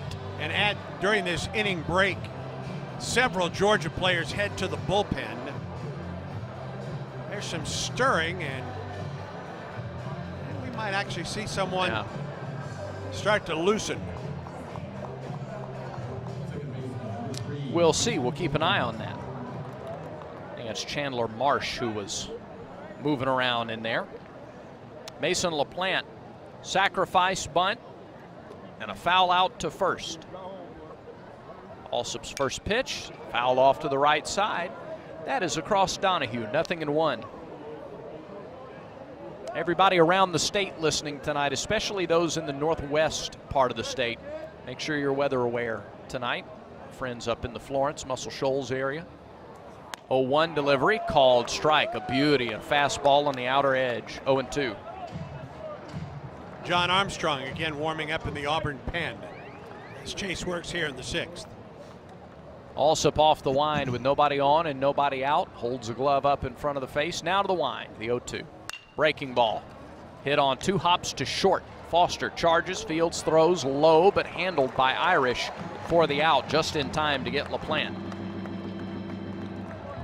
1 down.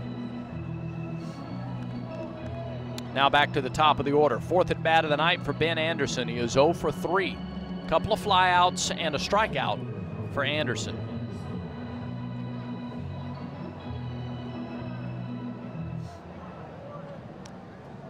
Left-handed hitter from LaGrange. First pitch. Breaking ball, missed high, 1-0. 2 finals on the Yellowwood scoreboard. Vanderbilt opens the series at Mississippi State with a 26-3 win. Goodness. Alsop's 1-0 to Anderson. Is low, 2-0. They played an afternoon game in Baton Rouge to beat weather. LSU got a solo homer in the bottom of the 8th to tie Arkansas at 1. The Hogs scored 8 times in the top of the 10th and held on for a 9-3 win. I think they're pretty good. Here's the 2-0. Breaking ball low, 3 balls, no strikes to the leadoff man. Florida and Ole Miss postponed. I'm guessing they'll play 2 tomorrow. That's what I was going to say. I'm guessing they'll play a doubleheader tomorrow. 3-0 delivery to Anderson. Missed low, walked him off 4 pitches. And that is the first walk issued by Alsop, and Darren Schoenrock is out. Does he bring the hook with him? You've got the Thunder in the order coming up now for Georgia. Tate with 7 homers, Condon with 10, Harbor with 9, or with 8. They're all hitting at least .313 or better. 2 of them are hitting over 400, and that's all for Chase Alsop as Auburn makes the Chick-fil-A call to the bullpen. By now, your daily routine is probably a little too routine. Don't you want to change? Don't you want to start playing by your own rules and escape the routine so your fantasy becomes reality? Where every night is an adventure, where new flavors are ready to be tasted, where it feels like you're a winner. Take a chance. Reward yourself. Make your routine anything but routine.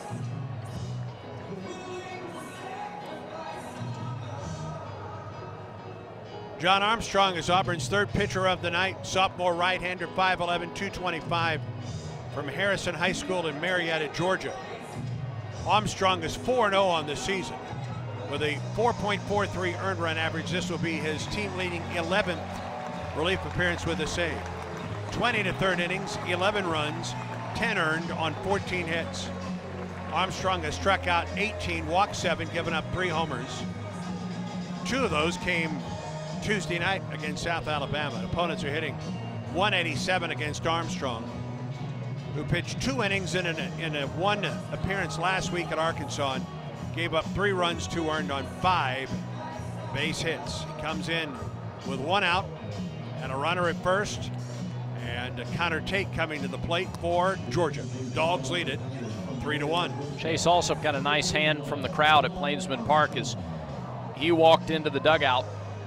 2 2/3 innings, 1 hit, 1 walk, 3 strikeouts, 1 unearned run, to this point. Runner at first is his responsibility. Armstrong gave up just 5 runs through his first 8 appearances, 6 runs in his last 2, so he'll try to get back into the form that we saw from Armstrong during those series against USC and Lipscomb, southeastern Louisiana, earlier in the season. We are in the top of the 6th inning. Auburn trails Georgia 3-1. The Tigers trailed by 3 with 2 outs in the bottom of the 9th last night before coming back. And it's an important juncture of the ball game. Runner at first, 1 out. And as Andy mentioned a little while ago, the thunder of the order. Tate, Condon, and Harbor with a combined 25 home runs among them. Tomorrow, season finale, or series finale. Wow, this season went by quickly. I feel like I just got into the booth. Well, full time. You know what? There was so much drama last night, it's almost like a television series. Did I save that? Not really. No. Series finale tomorrow. Starting at 1:45 Central, we'll be on the air. First pitch just after 2. And the weather should be well out of here by then. Our area is supposed to get some rain overnight and into the morning hours. Here's Connor Tate. First pitch to him, bounced too short. Flip to second for 1. On to first. Double play. 1 pitch. And Auburn is out of the inning. The 11th double play turned by the Tigers this season. A 6-4-3 twin killing. Foster to Green to Irish. And the inning is over. No runs, hits, errors, or anybody left on base. We go to the bottom of the 6th. 3-1. Georgia has the lead. Auburn baseball continues in a moment.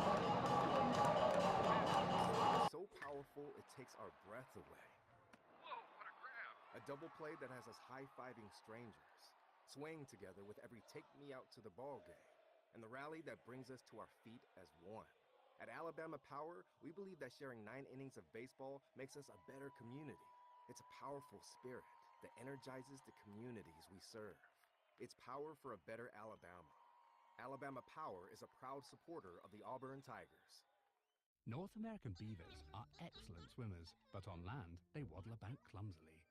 That is until they spot the yellow tag on a stack of Yellowwood brand pressure-treated pine. Their instincts kick in, and the colony springs into action. Just like that, these master builders make off with their newfound building materials. For 5-star backyards, Yellowwood brand pressure-treated pine. If it doesn't have that yellow tag, you don't want it. This broadcast of Auburn baseball.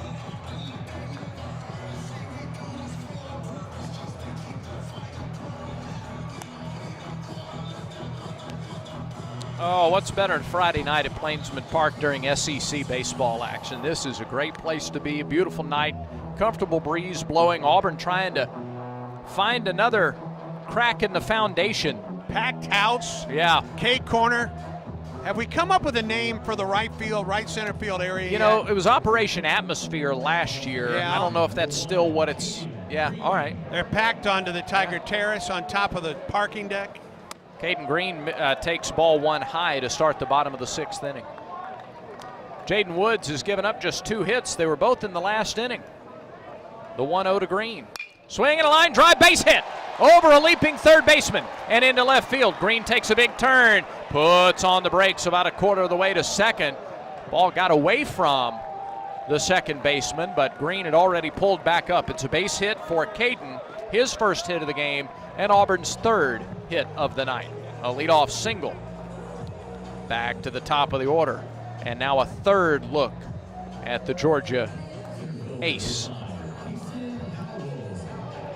Howell has struck out and grounded out to first. A big hole on the right side as Green is held on. He is 1 for 2 on the base paths this year. Tough to steal on Woods. The pitch to Howell showed bunt, and he offered at it. 0-1 the count. I don't think he offered at it at all, Brad. No, but I think it was a called strike, but I don't think he offered at it. And now Butch Thompson is asking for clarification. He didn't offer at it. It was either a call strike or it wasn't. But they can't appeal that. Right. And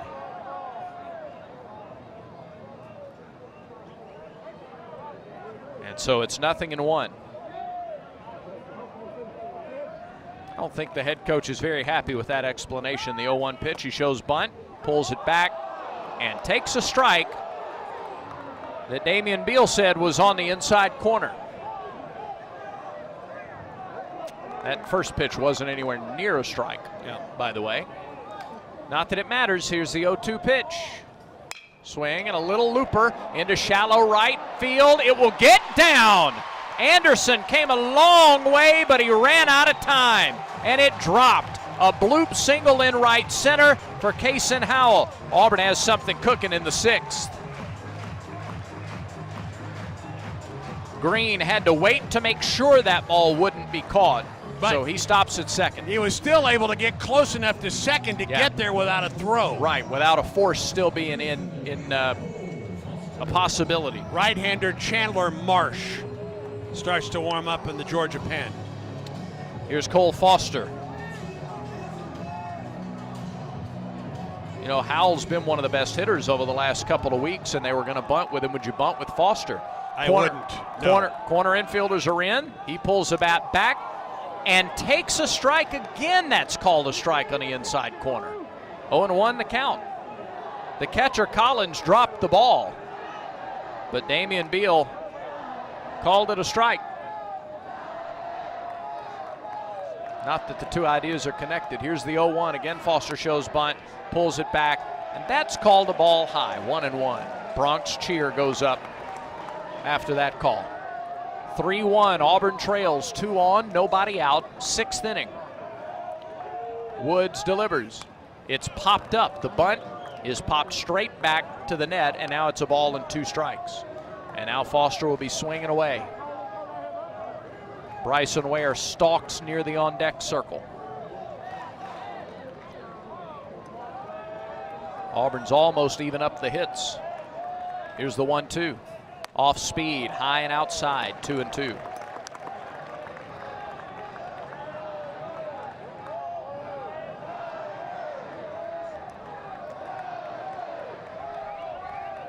Windmill of the bat by Foster. Here's the 2-2. Way high and outside, and the count is full. Green and Howell, good speed on the base paths for Auburn. Woods at 77 pitches. Green at second, Howell at first. The payoff pitch. Fly ball foul, hit it straight back behind everybody. 90 on the fastball there. Still good velocity, good life. Elevated it just a bit. Yeah. Foster was early. Would he go to anything other than the fastball again here? I think he could. Yeah. Throw that slider. Runners lead from first and second. Nobody out. The pitch. He missed. Ball 4. Threw him an off-speed pitch. Low and outside. Auburn has loaded the bases with nobody out for Bryson Ware in the 6th inning.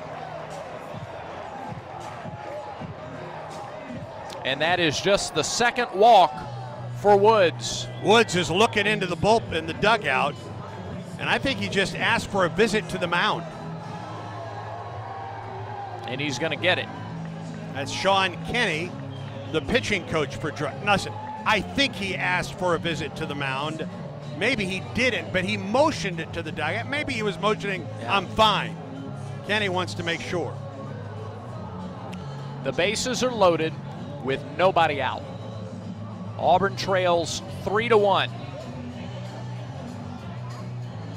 Woods was absolutely dynamite through the first 4 innings. He did not allow a hit. He only allowed 1 base runner, a walk that was erased on a double play. Then Ike Irish homered on a 1-2 pitch in the 5th to lead off the bottom of the 5th.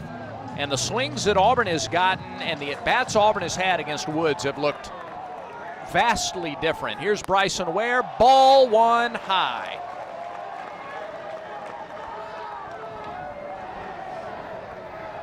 Crowd's into it now. 1-0 pitch, really good swing. He fouled it right back. To quote Sonny Smith, whoo! That's pretty good. He had a pitch to jump on there. Yeah. A ball and a strike.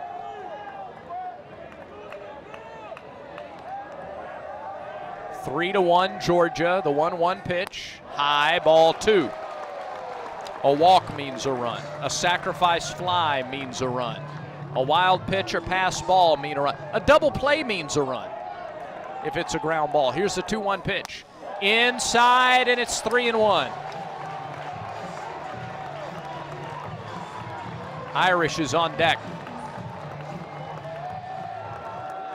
Woods to the plate. Swing and a foul back. Big cut on a fastball over the outer half. Remember, he struck out Ware in the first on an off-speed pitch. Yeah. Does he dare throw one here on a 3-2 with no outs and the bases loaded? Here's the pitch. Oh, it's called strike 3. Fastball on the inside corner, and Damian Beal called strike 3. 1 out in the inning, and Ike Irish the batter. 6 strikeouts for the pitcher Woods. And it was inside, and it was framed beautifully by Collins, and it fooled Damian Beal behind the plate. Yep, credit the Georgia catcher. Yep. All right, Irish homered his last time. He swings and loops one into left center field. Well struck. Anderson going back. He makes the running catch. Tagging from third and scoring on the play is Green. It's a 1-run ball game as Irish drives in the second run of the game. 19th run. Make that the 20th run batted in for Irish, his second of the night. And Auburn cashes in on the leadoff single by Green. He comes around to score. Howell and Foster stay at second and first respectively. And here's Justin Kirby. Could tie the game with a base hit. 2 outs in the inning. After the mound visit, Woods has been able to get a couple of outs. Here's the pitch to Kirby. Swing and a miss. He was late. 0-1. He's trying to yank that one out of the yard. Yep. Kirby has struck out swinging 2 times tonight. 0-1 pitch. That's inside. 1 ball, 1 strike. It's in the same spot. Strike 3 to Ware. We'll let that go. Here's the 1-1. Outside, 2-1 the count.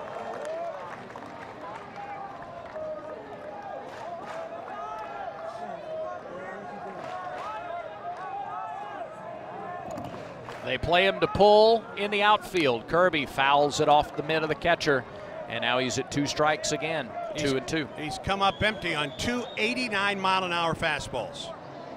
Well, I think you got to look for. He's got the slider in the arsenal. Yeah. Even against the right-hand hitter. 91st pitch of the game from Woods. Here it is. Fly ball left field. Kirby leaves the yard. Way out of here. 8th home run of the year. Justin Kirby. Auburn leads. A mammoth 3-1 shot, and it's 5-3 Tigers.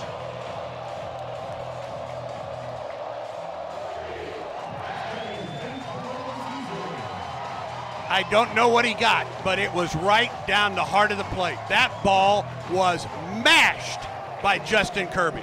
And that will be all for Jaden Woods. Wow! Wait till we get the tail of the tape on that one. My goodness.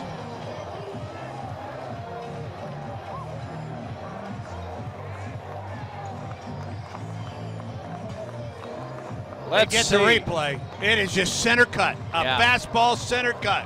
And he knew it and threw his bat down when he hit it. 380 feet.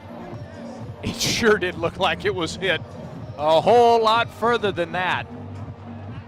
Wow. Exit speed 102 miles an hour off the bat. We break away. Auburn has claimed the lead. It's 5-3 Tigers in the bottom of the 6th inning. Georgia makes the Chick-fil-A call to the bullpen. Your daily routine is probably a little too routine. Don't you want to change? Don't you want to start playing by your own rules and escape the routine so your fantasy becomes reality? Where every night is an adventure, where new flavors are ready to be tasted, where it feels like you're a winner. Take a chance. Reward yourself. Make your routine anything but routine. Escape every day at Wind Creek Casino and WindCreekCasino.com. Chick-fil-A call to the bullpen for Georgia to number 31, right-hander Chandler Marsh, 6'4", 235, a sophomore from Wellington, Florida, in Wellington High School. Marsh is 1-0, good numbers, a 2.89 ERA. This will be his 10th relief appearance, 9 in the third innings. 3 runs all earned on 5 hits. He struck out 16, but has walked 10. He's given up a homer, and opponents are hitting just 156 against Chandler Marsh. One appearance last week against South Carolina with a walk. That was the only batter that he faced in that appearance. Big right-hander, as Woods' night is done for Georgia. Jaden goes 5 2/3 innings. For 4 innings, well, actually for 4 innings, he was masterful. He gives up 5 runs, all earned on 5 hits, 6 strikeouts, 2 walks. He threw 92 pitches, 60 for strikes.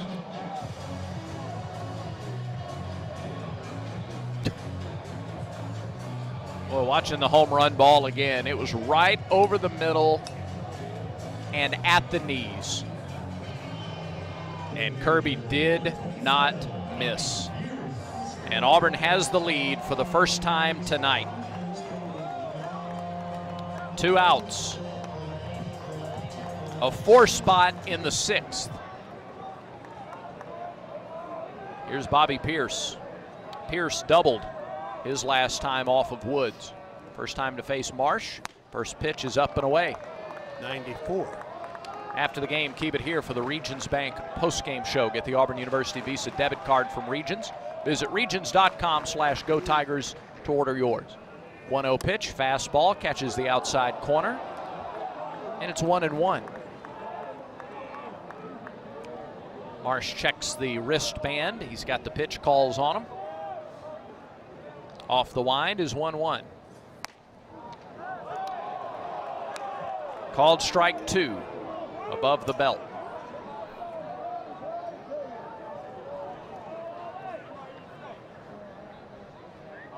Righty-righty matchup. Pierce waits. He's 1 for 2 tonight, the 1-2 pitch. Fastball hit hard but foul up the right side. That's over the concourse, out of the ballpark, foul. Still 1-2. 93 on the fastball. Pierce times one of those just right. He'll send it over the wall. Here's the 1-2. Fastball on the ground, knocked down by Harbor. Nice glove stop. Gets it to the pitcher covering. That's Marsh, and the inning comes to a close. But Auburn takes the lead. Auburn gets 4 runs on 3 hits. No errors, nobody left on base. The big blow, a 3-run home run by Justin Kirby, his 8th of the season. And as we go to the 7th inning, it's Auburn with the lead, 5-3, as the Tigers are looking for a series win here tonight over Georgia. This is the Auburn Sports Network from Playfly.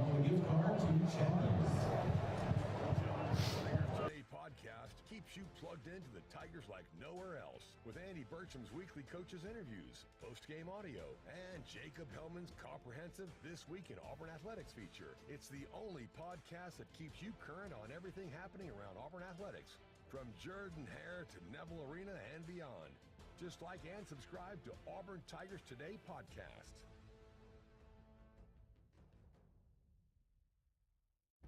We always picture the SEC student athlete for their speed, their vertical, their agility, but it's time we picture them for more. For their campus voice, their community outreach, and for the simple fact that 20 years later, they're still someone's pride and joy. More than students, more than athletes. In the SEC, it just means more.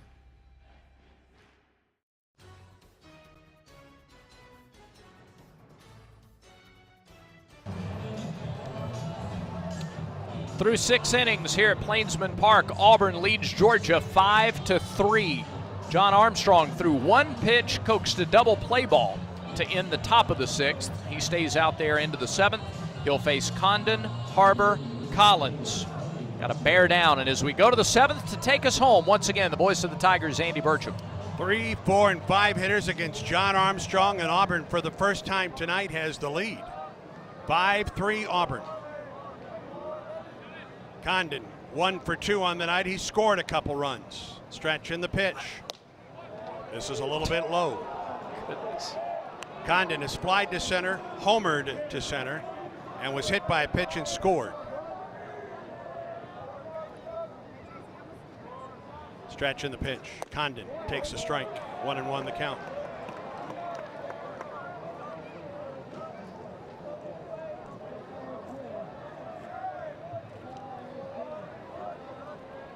Stretch and the pitch.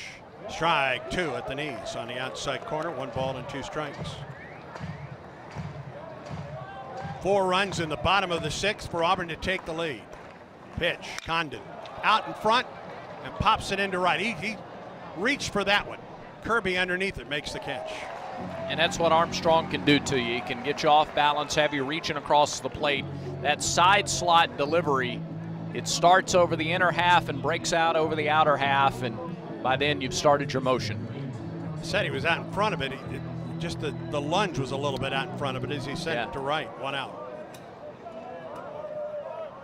Here's Parks Harbor, the first baseman, 0 for 3 with a couple strikeouts. Stretch in the pitch from Armstrong. Fastball low, ball 1.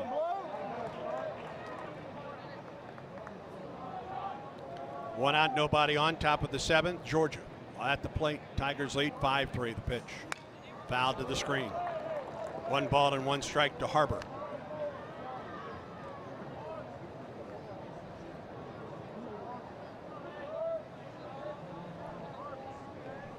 Armstrong set the 1-1. Jammed him. He fouled it over the grandstand on the right side and beyond Donahue. By the way, the initial measurement on the home run was not quite right. 420 feet on the home run. That makes a lot more sense. Yeah. 1-2 pitch to Harbor. Here it is. Fouled it back. 1-2.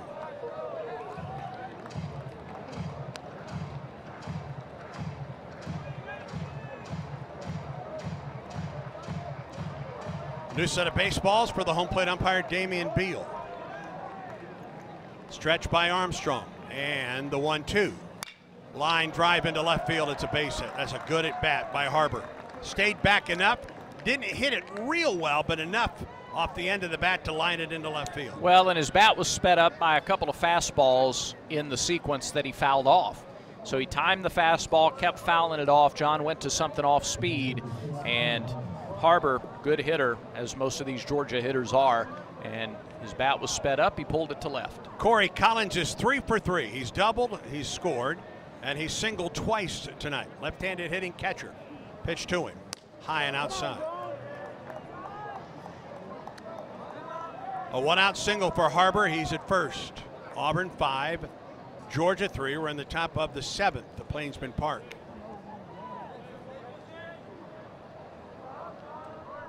John Armstrong, third pitcher of the night for the Tigers. Comes set. The 1-0 pitch. A little bit up, 2-0 the count.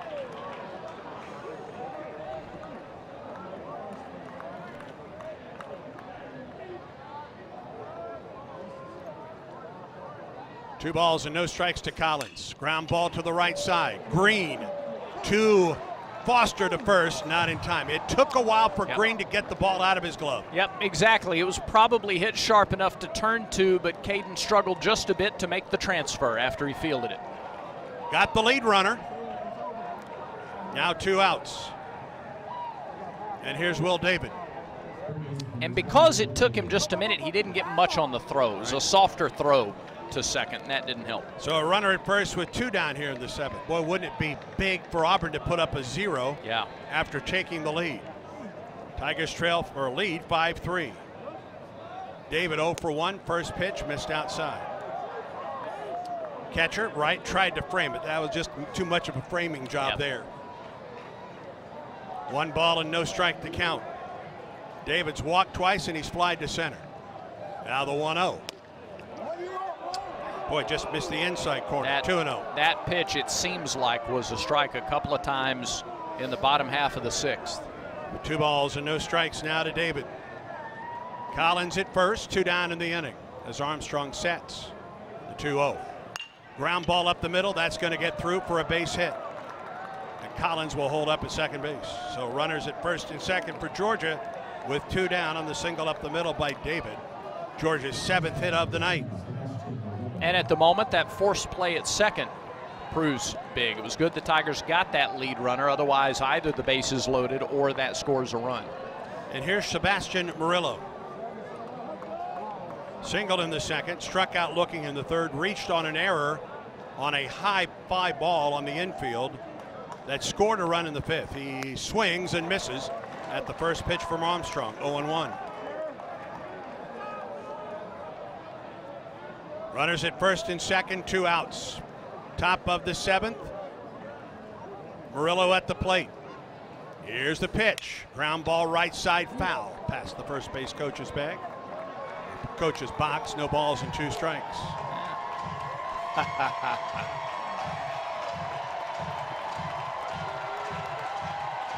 Two outs, 2 strikes.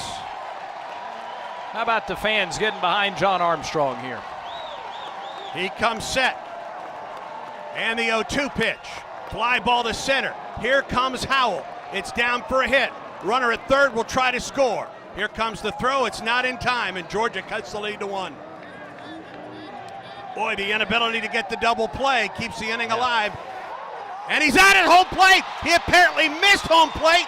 Auburn flipped to Armstrong, who got the runner trying to get back to home plate. Now Scott Strickland, the Georgia head coach, is out to argue, and they will take a look. They're calling Auburn back onto the field. And I wonder if the challenge is, did he hit home plate or was he safe getting back to home plate? Armstrong hustled back. Oh, I don't know. So apparently they're not arguing that he got to the plate at first. That he got back to home plate. He slid in there with the right hand. Oh, wouldn't that be?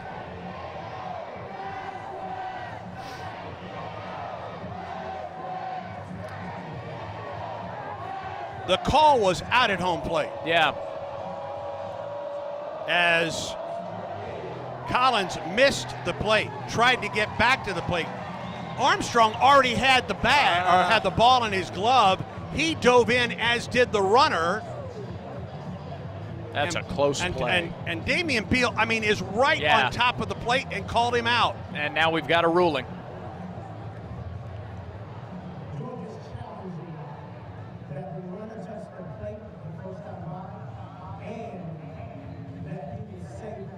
All right, so they're challenging both.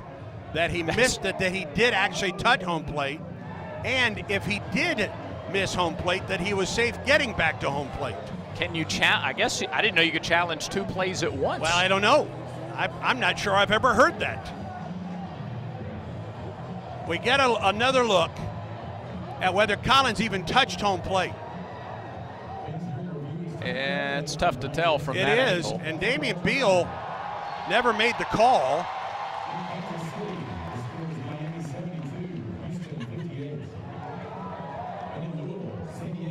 And that's not a conclusive angle either. It doesn't include the plate. But you're right, Andy, and this point needs to be made again. Damian Beal he could not be in better position to make either one of those calls. He's standing looking at the plate as both calls are made, or as both plays happen directly in front of him, as close as I am to you. So it's a 2, and I'll tell you what, while the review is going on, let's pause 10 seconds for station identification on the Auburn Sports Network.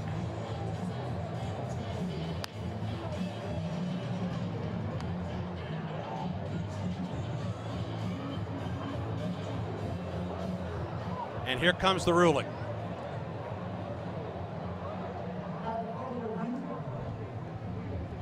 be called that the runner missed a plate, stay, and the plate stay. He's out. Inning comes over. Wow. For the second time this season, an opposing runner misses home plate, and Auburn is able to tag the runner out, and the inning comes to a close with no further damage. No runs on 3 hits, no errors, and 2 men left on base. To the bottom of the 7th we go. Auburn 5, Georgia 3. And the 7th inning stretch is presented by Chick-fil-A. The Chick-fil-A app is here to help you savor every second of the game. Just order ahead, score before the game even starts. Eat more chicken, War Eagle. Auburn baseball continues in a moment. My name is Seychelle, and what makes the Chick-fil-A chicken sandwich original to me is the punch of flavors that's unlike any other. You get the crispy tenderness of the chicken and that hint of sourness from the pickles. Ta-da!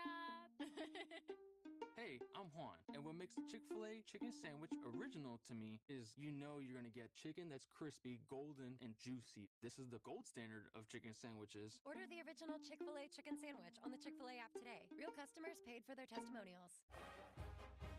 It's a great day for Auburn Tigers to get vaccinated. COVID and flu vaccines are an important tool to help stop the pandemic. The Alabama Department of Public Health is offering the COVID and flu vaccines to anyone 6 months and older. COVID and flu are still on the rise. Don't let COVID and flu stop you from supporting your favorite team. Continue to help protect yourself, your friends, and our campus by getting the COVID and flu vaccines. For more information, visit alabamapublichealth.gov/IMM. This game recap is presented by Regions Bank. Regions is a proud partner of Auburn University. Single runs for Georgia in the 2nd, 3rd, and 5th. Auburn got a run in the 5th and then 4 in the 6th. The big blow, a 3-run homer by Justin Kirby. And the Tigers now lead 5-3 with the bottom third of the order here in the bottom of the 7th. Chandler Marsh on to face Chris Stanfield. Wind and the pitch. Fastball high, ball 1. Stanfield is 0 for 6 on the weekend, 0 for 2 tonight. Big right-hander Chandler Marsh rocks and fires. Swing and a drive into deep left field. Tate back in the canyon with room right in front of the warning track. And he ran it down for the first out. That's the second time in this series that an Auburn player has hit the ball into that cutout, into the canyon in left center field, where if it's straight or if it's pulled more to left, it's out of the ballpark. 1 out in the inning, and here is Carter Wright, the Auburn catcher. 0 for 1, he's walked, he's flied to deep center field. Wind and the pitch. Outside and low, ball 1.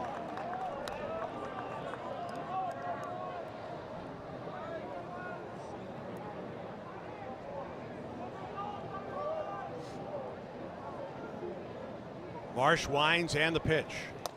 Caught the outside corner, a ball and a strike. And a 92-mile-an-hour fastball. Collins also helps out these pitchers. He's done a nice, good. A really good job of framing. A ball and a strike to Carter Wright. Here's the wind of the pitch. Curveball swings and lifts it down the right field line, curving, foul. Look out. And out of play. A ball and 2 strikes to the Auburn catcher. Auburn 5, Georgia 3. Tigers bat in the bottom of the 7th. 1 out, nobody on. The 1-2 to Wright. Jammed him, fouled it, right side out of play. A lot of baseballs heading out to Donahue tonight. Yeah, know it. Thank you. That means I think we're seeing, against the right-handers, that's some good fastballs they're seeing tonight. You're right. Marsh has a little hop step in his windup. 1-2. Missed outside. Fastball at 93. Almost sailed to the backstop. 2-2.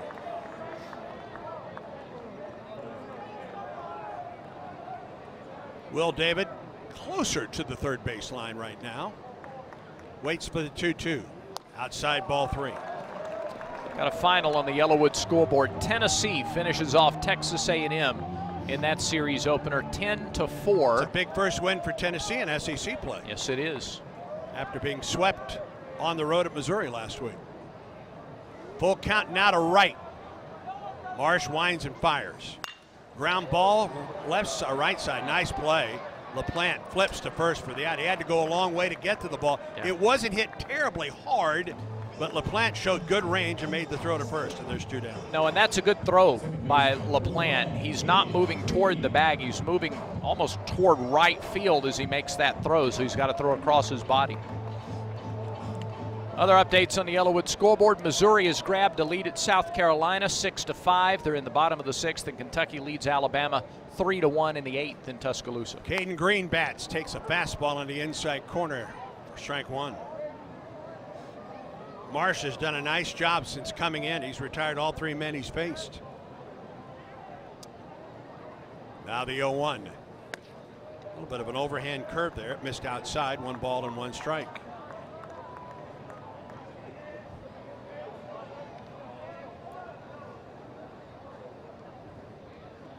Two out, nobody on for Auburn in the bottom of the 7th. The 1-1 pitch. Chopper, third base side, going to be a tough play. Marsh fields and throws to first and throws it into right field. Green's going to go to second base on the play, and he's safe. It should be an infield single for Green and then a throwing error on the pitcher. Marsh should have picked that up, put it in the glove, and said that's it. Instead, he made a throw, and he didn't get a lot on the throw. And it sailed past first, and Auburn's got a man in scoring position with 2 outs. Second hit of the night for Caden Green.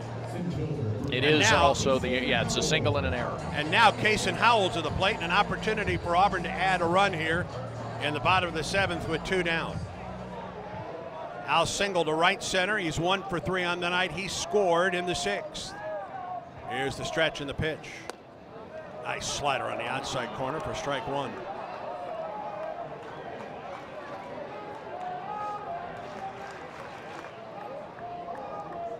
Green at second base with 2 outs. Stretch in the 0-1. Swing, and he got jammed, and he fouled it over the camera well on the tops of the stands here. Cameraman tried to reach out with the left hand. Yeah, she tried to reach out with the left hand. Quickly 0-2 to Howell. I hope he maintained the shot. Yeah. 0-2 to Kaysen. Stretch in the pitch.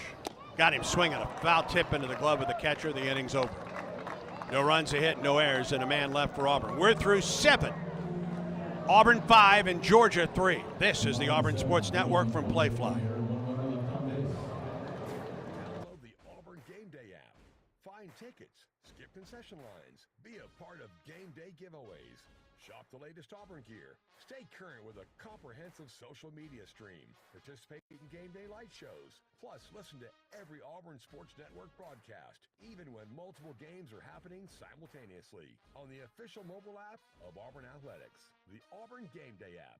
Get it today.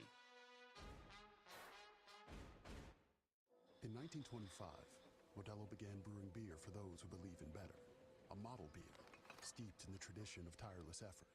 A rich Pilsner-style lager for those who wear their heart and heritage in their rolled-up sleeve. Since our first batch to every bottle raised today, we've proved that it doesn't matter where you come from. It matters what you're made of. Modelo Especial, brewed for those with a fighting spirit. Drink responsibly. Beer imported by Crown Imports, Chicago, Illinois.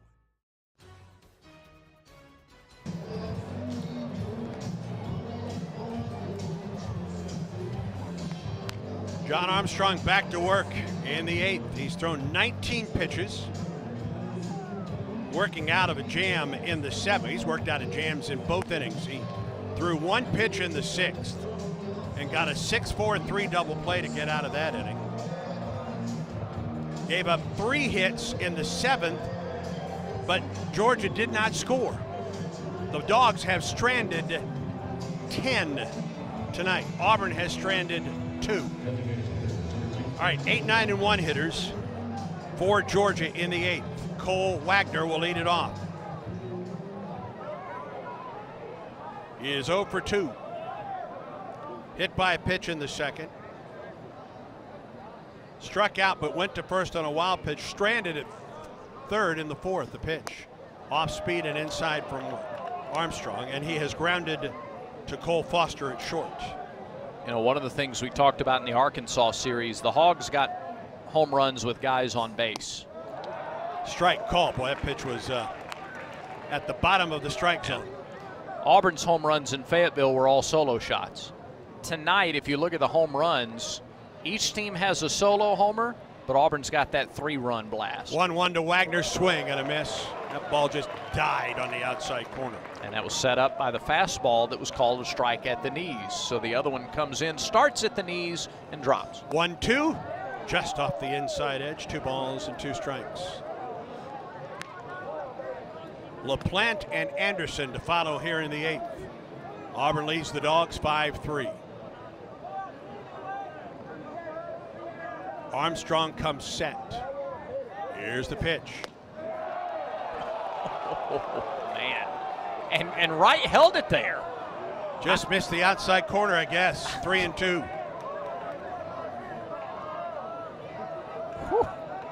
Armstrong pitches, and he walked it. That was outside. Leadoff man on base for Georgia. First walk surrendered by John Armstrong. Some throwing begins in the bullpen. Chase Isbell. Yep. And here is Mason LaPlante, the second baseman. He's 0 for 3. Excuse me, he's 0 for 2. A sacrifice bunt in the 4th. Stretch and the pitch. Line drive right side. That is down for a base hit. Wagner held up. Now he goes to third. Throw comes back in. Wagner is safe. Now first and third, and nobody out for Georgia here in the 8th. And the top of the order coming up for the Bulldogs. A jam shot blooper, but perfectly placed. Yeah, absolutely a blooper. Wasn't hit very hard, but Kirby was the closest guy to it, and he just had such a long way to go. I was surprised to see Wagner slow down and stop at second. It took him a long time to make the decision to go to third, but they got away with it. Darren Schoenrock out of the Auburn bullpen, or out of the Auburn dugout. Chase Isbell in the Auburn bullpen. A walk that Auburn thought they had the batter struck out twice to Cole Wagner. And then on the next pitch, a bloop single to right by LaPlante. Wagner, despite pausing at second base, was able to get to third on the play, and runners are at the corners.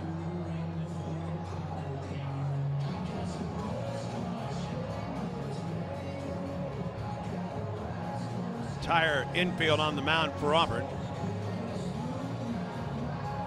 And Darren Schoenrock's meeting is done. He heads back to the Auburn dugout. Top of the order coming up for Georgia. My goodness gracious. Not going to be easy. No, it isn't.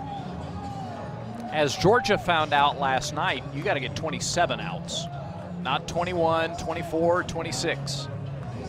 Here's Ben Anderson. A walk back in the 6th.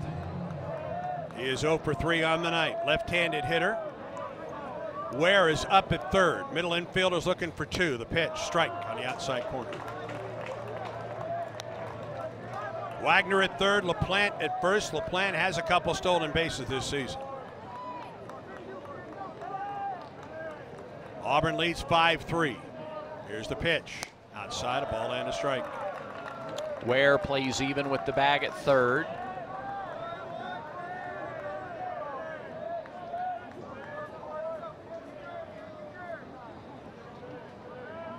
A ball and a strike to Ben Anderson.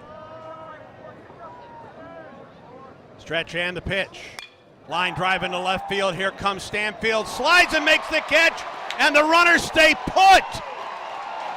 Stanfield, an aggressive play coming in on that line drive. He went to his knees and made the catch, and there's one out. Outstanding break on the ball by Stanfield. He was playing a little more shallow anyway with a leadoff man at the plate, and then as soon as that ball left the bat, he darted in. Just an outstanding jump on the ball, and he's got some long athletic strides out there from left field. Now a double play gets you out of the inning. And the last time this guy was at the plate, he hit into a double play. But it's Connor Tate. Yeah. We went 3 for 4 last night. Pitch to him. Strike on the outside corner. You knew you'd have to deal with Tate and Condon again before this game ended. Runners at the corners with 1 out. Tigers on top 5-3. The 0-1. Ground ball to Ware. They've got the runner held up between third and home. Throw comes into the catcher. Back to third. He's tagged out. 2 outs. 5-2-5 on the putout, and Wagner just made a mistake. He broke on contact with 1 out. Now 2 down. And Charlie Condon to the plate. Condon has homered tonight. He has scored twice. 2 down, runners at first and second. Stretch in the pitch. Missed outside. Runners at the corners with nobody out.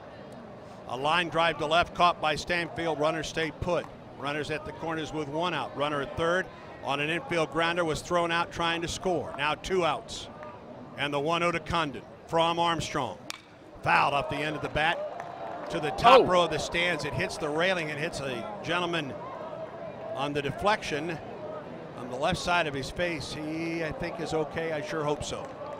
And then gives the baseball away to a youngster. How about that? 1-1. Condon takes strike 2. A changeup on the inside corner. Oh, if Auburn can get out of this inning. A ball and 2 strikes to the very dangerous Charlie Condon. Here's the pitch. Ground ball. It's a foul ball. Picked up by Ware. He fielded it, went back to the bag to get the force, but the ball was in foul ground when he fielded it.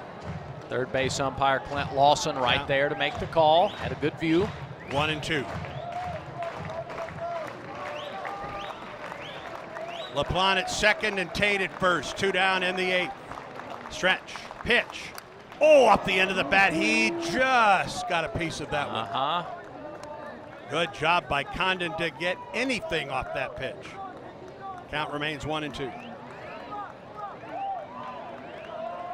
First and second, 2 outs. Top of the 8th. Auburn 5, Georgia 3. A ball and 2 strikes to Condon as Armstrong comes set. Here's the pitch. Ground ball to Foster at second. Flips to second, and it comes to a close. Armstrong works out of trouble.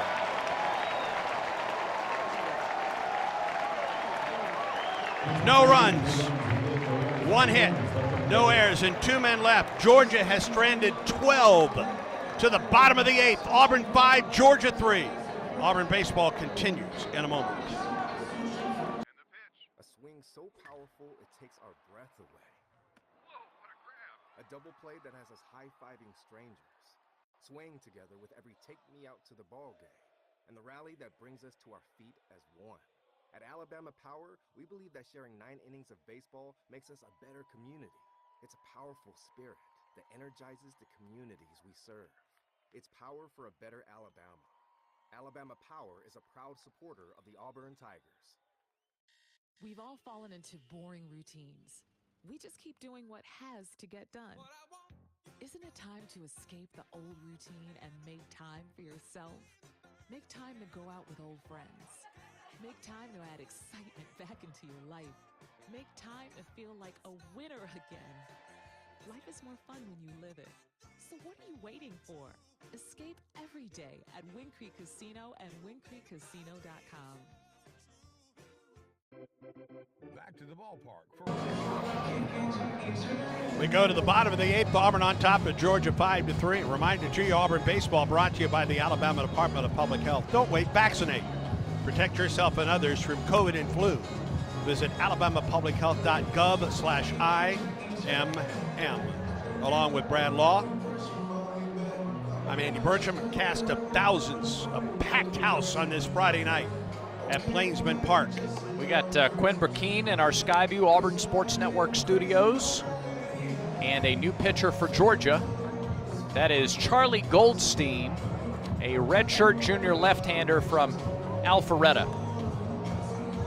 And Goldstein on the season is 0-1 with a 10.32 earned run average, 5 appearances, 3 starts.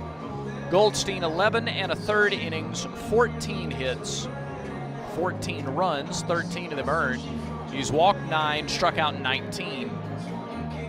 He's given up 6 doubles, 3 homers, thrown 2 wild pitches. He's hit 2 batters. And opposition is hitting .286 against Charlie Goldstein. Marsh was good, wasn't he?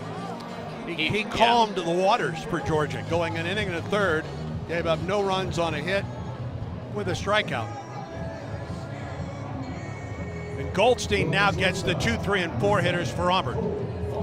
Cole Foster, Bryson Ware, Ike Irish. As Auburn tries to add a run or 2 here in the 8th or more, leading 5-3. Foster 0 for 2, but he walked and he scored in that big 6th inning for the Tigers. Lefty fires, and Foster takes a pitch upstairs for ball 1 after he showed bunt.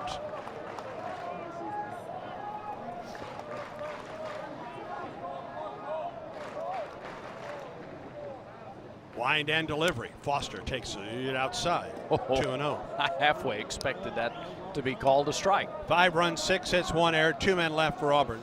3 runs, 9 hits, an error, and 12 men left for Georgia.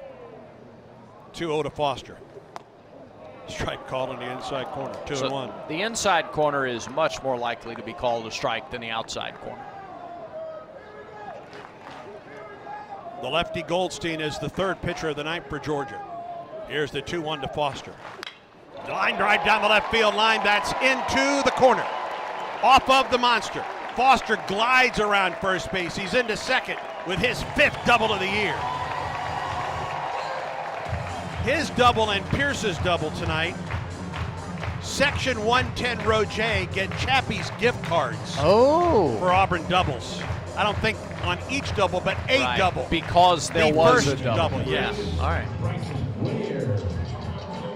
And a good start, most importantly for Auburn here in the 8th inning. Here's Bryson Ware. Stretched by Goldstein. And the pitch. Ware swings, held back and swing and hit it out of play, 0-1.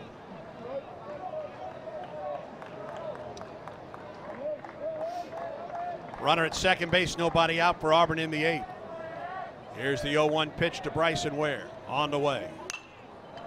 Again, tried to go to the right side and fouled it out of play. A couple of good swings early in the at-bat.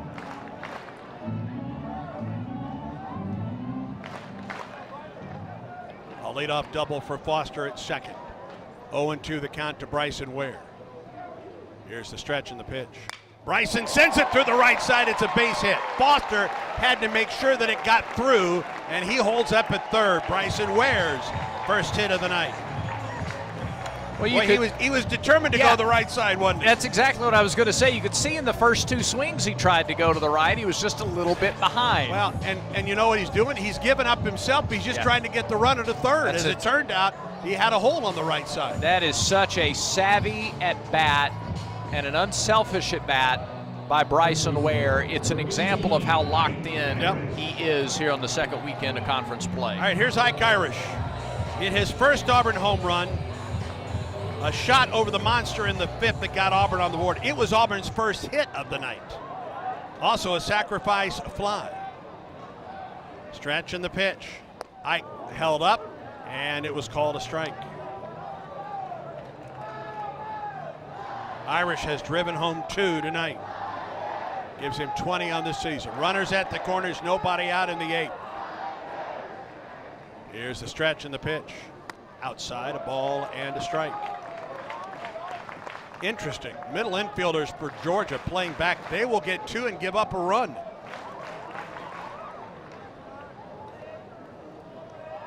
Stretch. Now the 1-1. Low, ball 2. Yeah, looking ahead of the 9th, Georgia has Harbor, Collins, David, middle third of the order. There's some good pop in that lineup. 2 balls and a strike to Irish with runners at the corners, nobody out in the Auburn 8th. The pitch. Swings and slices it off the left side out of play. Near the parking deck that is heavily populated tonight. Matter of fact, that middle third of the Georgia order has 5 of their 9 hits tonight and a couple of walks. 2 balls and 2 strikes to Irish. Here's the stretch and the pitch. Ike up the middle. Should be 2. They flipped to short for 1. Twirls and throws to first for the out. A run scores. That gives Auburn a 3-run lead. No RBI for Irish. The most important thing is Foster comes home to score, and Auburn leads 6-3 now. Well, Georgia got what it wanted there. It was willing to give up the run for the double play. Auburn gets one insurance run for now. And here is Justin Kirby, who is 1 for 3 with 2 strikeouts and a 420-foot bomb to left that gave Auburn the lead. Auburn's added to that lead. The Tigers are on top 6-3. Goldstein shakes off a couple pitches and throws home. And Kirby takes the off-speed delivery for strike 1. 6-3, Auburn on top. 2 outs, nobody on. Kirby fouls it back to the screen. And he's quickly behind 0-2. A leadoff double by Foster. He went to third on the single to right by Ware. A double play ball off the bat of Irish, and the run scored. 0-2 to Kirby. Upstairs, a ball and 2 strikes.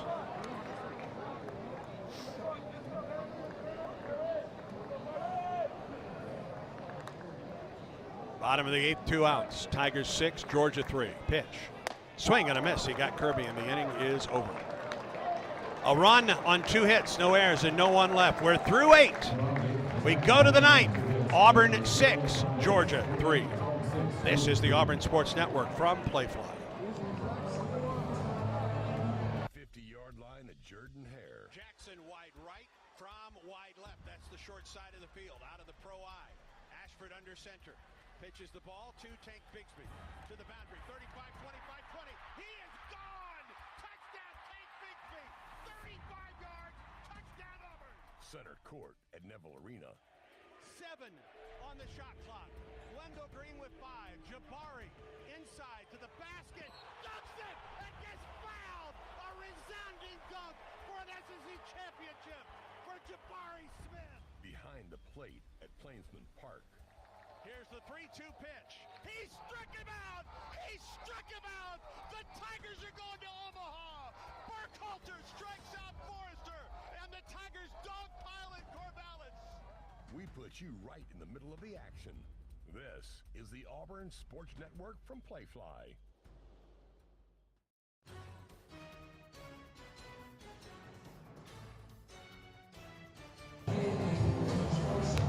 4, 5, and 6 hitters for Georgia in the top of the 9th. Parks Harbor, Corey Collins, and Will David. Auburn leads the Dogs 6-3. A defensive change for Auburn. Josh Hall into the game, taking over for Justin Kirby in right. So Hall in right, Howell in center, Stanfield in left. Irish at first, Green at second, Ware at third, Foster at short. Right behind the plate, and John Armstrong back to work. 37 pitches. And he will get the 4, 5, and 6 hitters in the 9th with Auburn on top 6-3. Armstrong 2 2/3 innings so far. Chase Isbell is ready if needed in the bullpen. Armstrong comes set.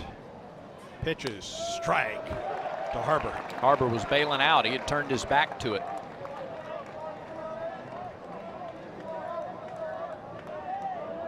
Oh, 1. Line drive into right, long run for Josh Hall. That gets over his head. It's off the monster, off the wall. Collins is into second base with his 4th hit of the night. A double and a leadoff double for Georgia. He is 4 for 5. No chance for Hall to catch up with that one in right field. No, Harbor got a good pitch to hit. He's got hits in back-to-back at bats, and it's a good start for Georgia here in the 9th. Sure is, and here is Will David. 1 for 2. Excuse me, Corey Collins. I apologize. Pitch off the glove of the catcher. And Harbor goes to third on the play. A ball and no strike to Collins. You hear that Georgia dugout trying to rattle the Auburn pitcher, John Armstrong.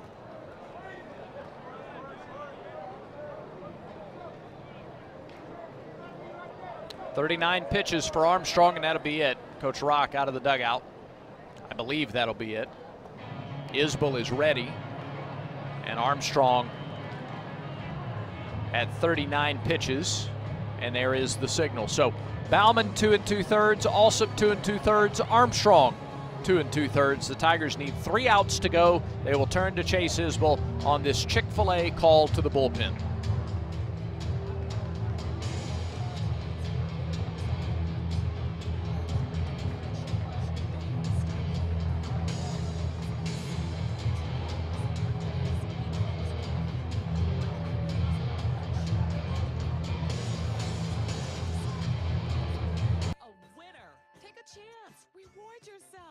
Make your routine anything but routine.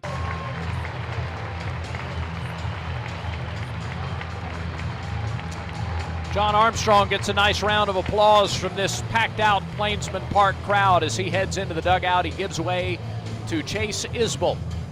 6'2", 210, senior right-hander from Springville. He was a Tiger in high school.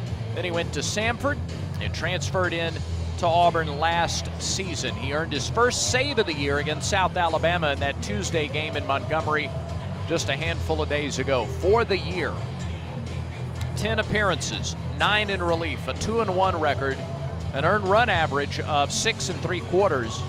He's gone 13 1/3 innings, given up 15 hits, 10 runs. He's walked just 4 and struck out 20. Teams have hit 273 against Chase Isbell. So he is on to try to save this one for the Tigers against South Alabama. 1 inning, no hits. In fact, he's only given up 2 hits and no runs over his last 4 appearances, including no runs and 1 hit in an inning of combined work in 2 appearances at Arkansas. So Chase Isbell is on. John Armstrong, 2 2/3 innings, no runs, 5 hits, 1 walk, no strikeouts, 39 pitches, 26 of them for strikes. And the runner at third, his responsibility as Chase Isbell is on with nobody out in the top of the 9th inning, and Auburn leading 6-3. Isbell inherits a 1-0 count to Collins. Harbor 2 for 5 with that double to right. Collins is 3 for 4 on the night. Doubled and scored in the second, singled in the third, singled in the 5th, and a fielder's choice in the 7th, but one big play in that inning.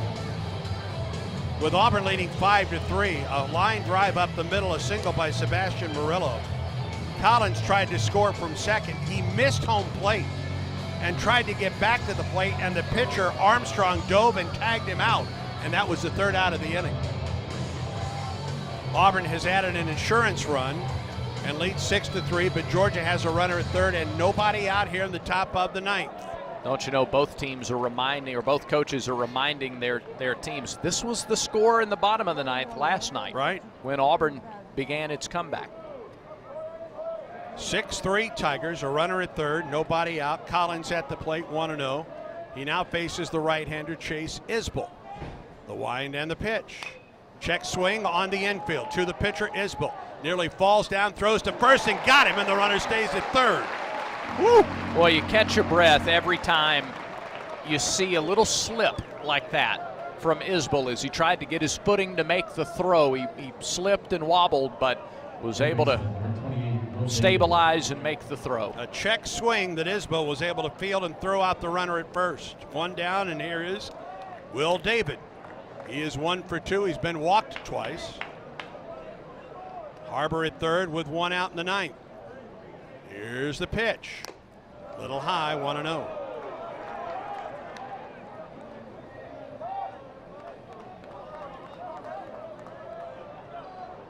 Isbell working off the full line with 1 out and a runner at third. 1-0 pitch to David. High, ball 2. Sebastian Murillo waits on deck. Everybody in this order with at least 2 home runs on the season. 2-0 pitch to David. Here it is. Swing and a miss and a fastball at 92. 2-1.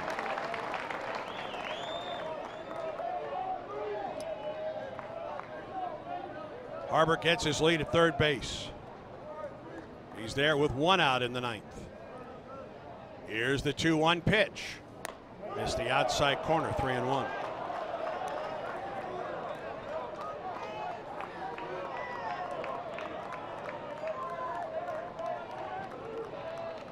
One down, top of the 9th, runner at third for Georgia. Auburn leads 6-3. Now the 3-1 to Will David on the way. Strike 2 on a fastball. Full count.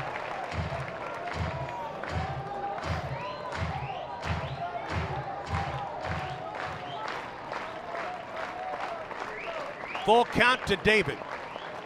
The wind and the pitch from Isbell. Here it is. Fouled back, and he had a good cut at that 94-mile-an-hour fastball.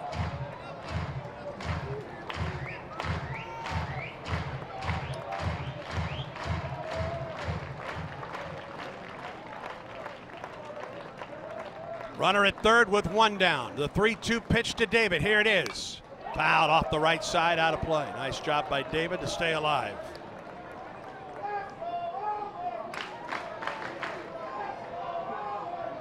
David hitting .246 on the season. Has a base hit tonight. He's 1 for 2. Here's the 3-2 again. Missed up and in.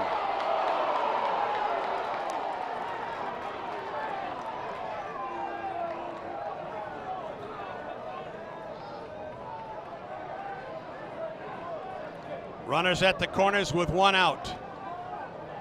Shortstop for 2, Sebastian Murillo. In case, Parker Carlson in the Auburn pen. Here's Sebastian Murillo. He's 2 for 4 on the evening. Oh, a double play, and this one's over. Stretch by Isbell. Here's the pitch. Fastball, strike. Outside corner.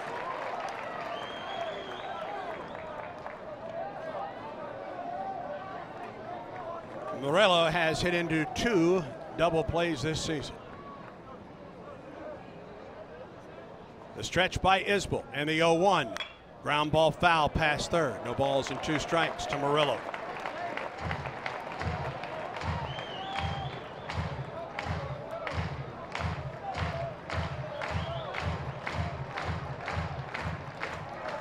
Runners at the corners with 1 down in the 9th.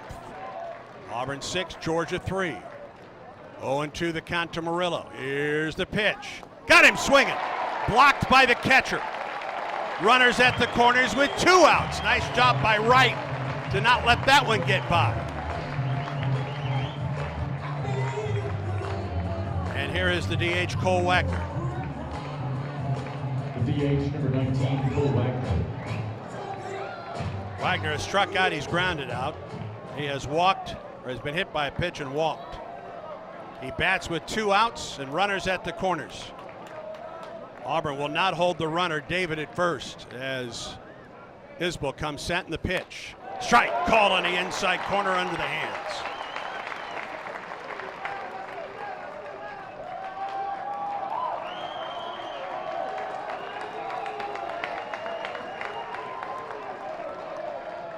Stretch by Isbell. And the 0-1. Missed outside, 1-1 the count.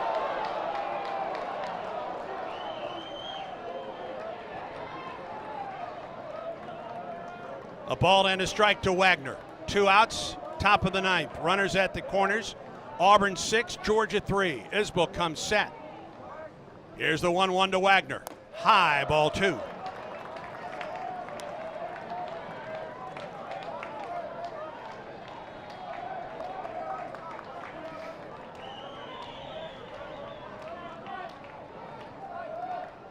David at first, Harbor at third. They're there with 2 down. 2-1 the count to Wagner. The pitch from Isbell. Foul tip. Ooh, that may have gotten the home plate umpire. Damian Beal. Now 2-2 the count. Damian looks like he's all right. They come to their feet. A capacity crowd at Plainsman Park. Right-hander Isbell against the left-handed hitting Wagner. The stretch by Chase. Here's the pitch. Swing and a miss. He struck him out. They'll throw to first. Ball game. Auburn 5 or Auburn 6 and Georgia 3. Isbell strikes out Morello and Wagner to end the game. And the Tigers come from behind for the second straight night. Down 3 last night. The comeback.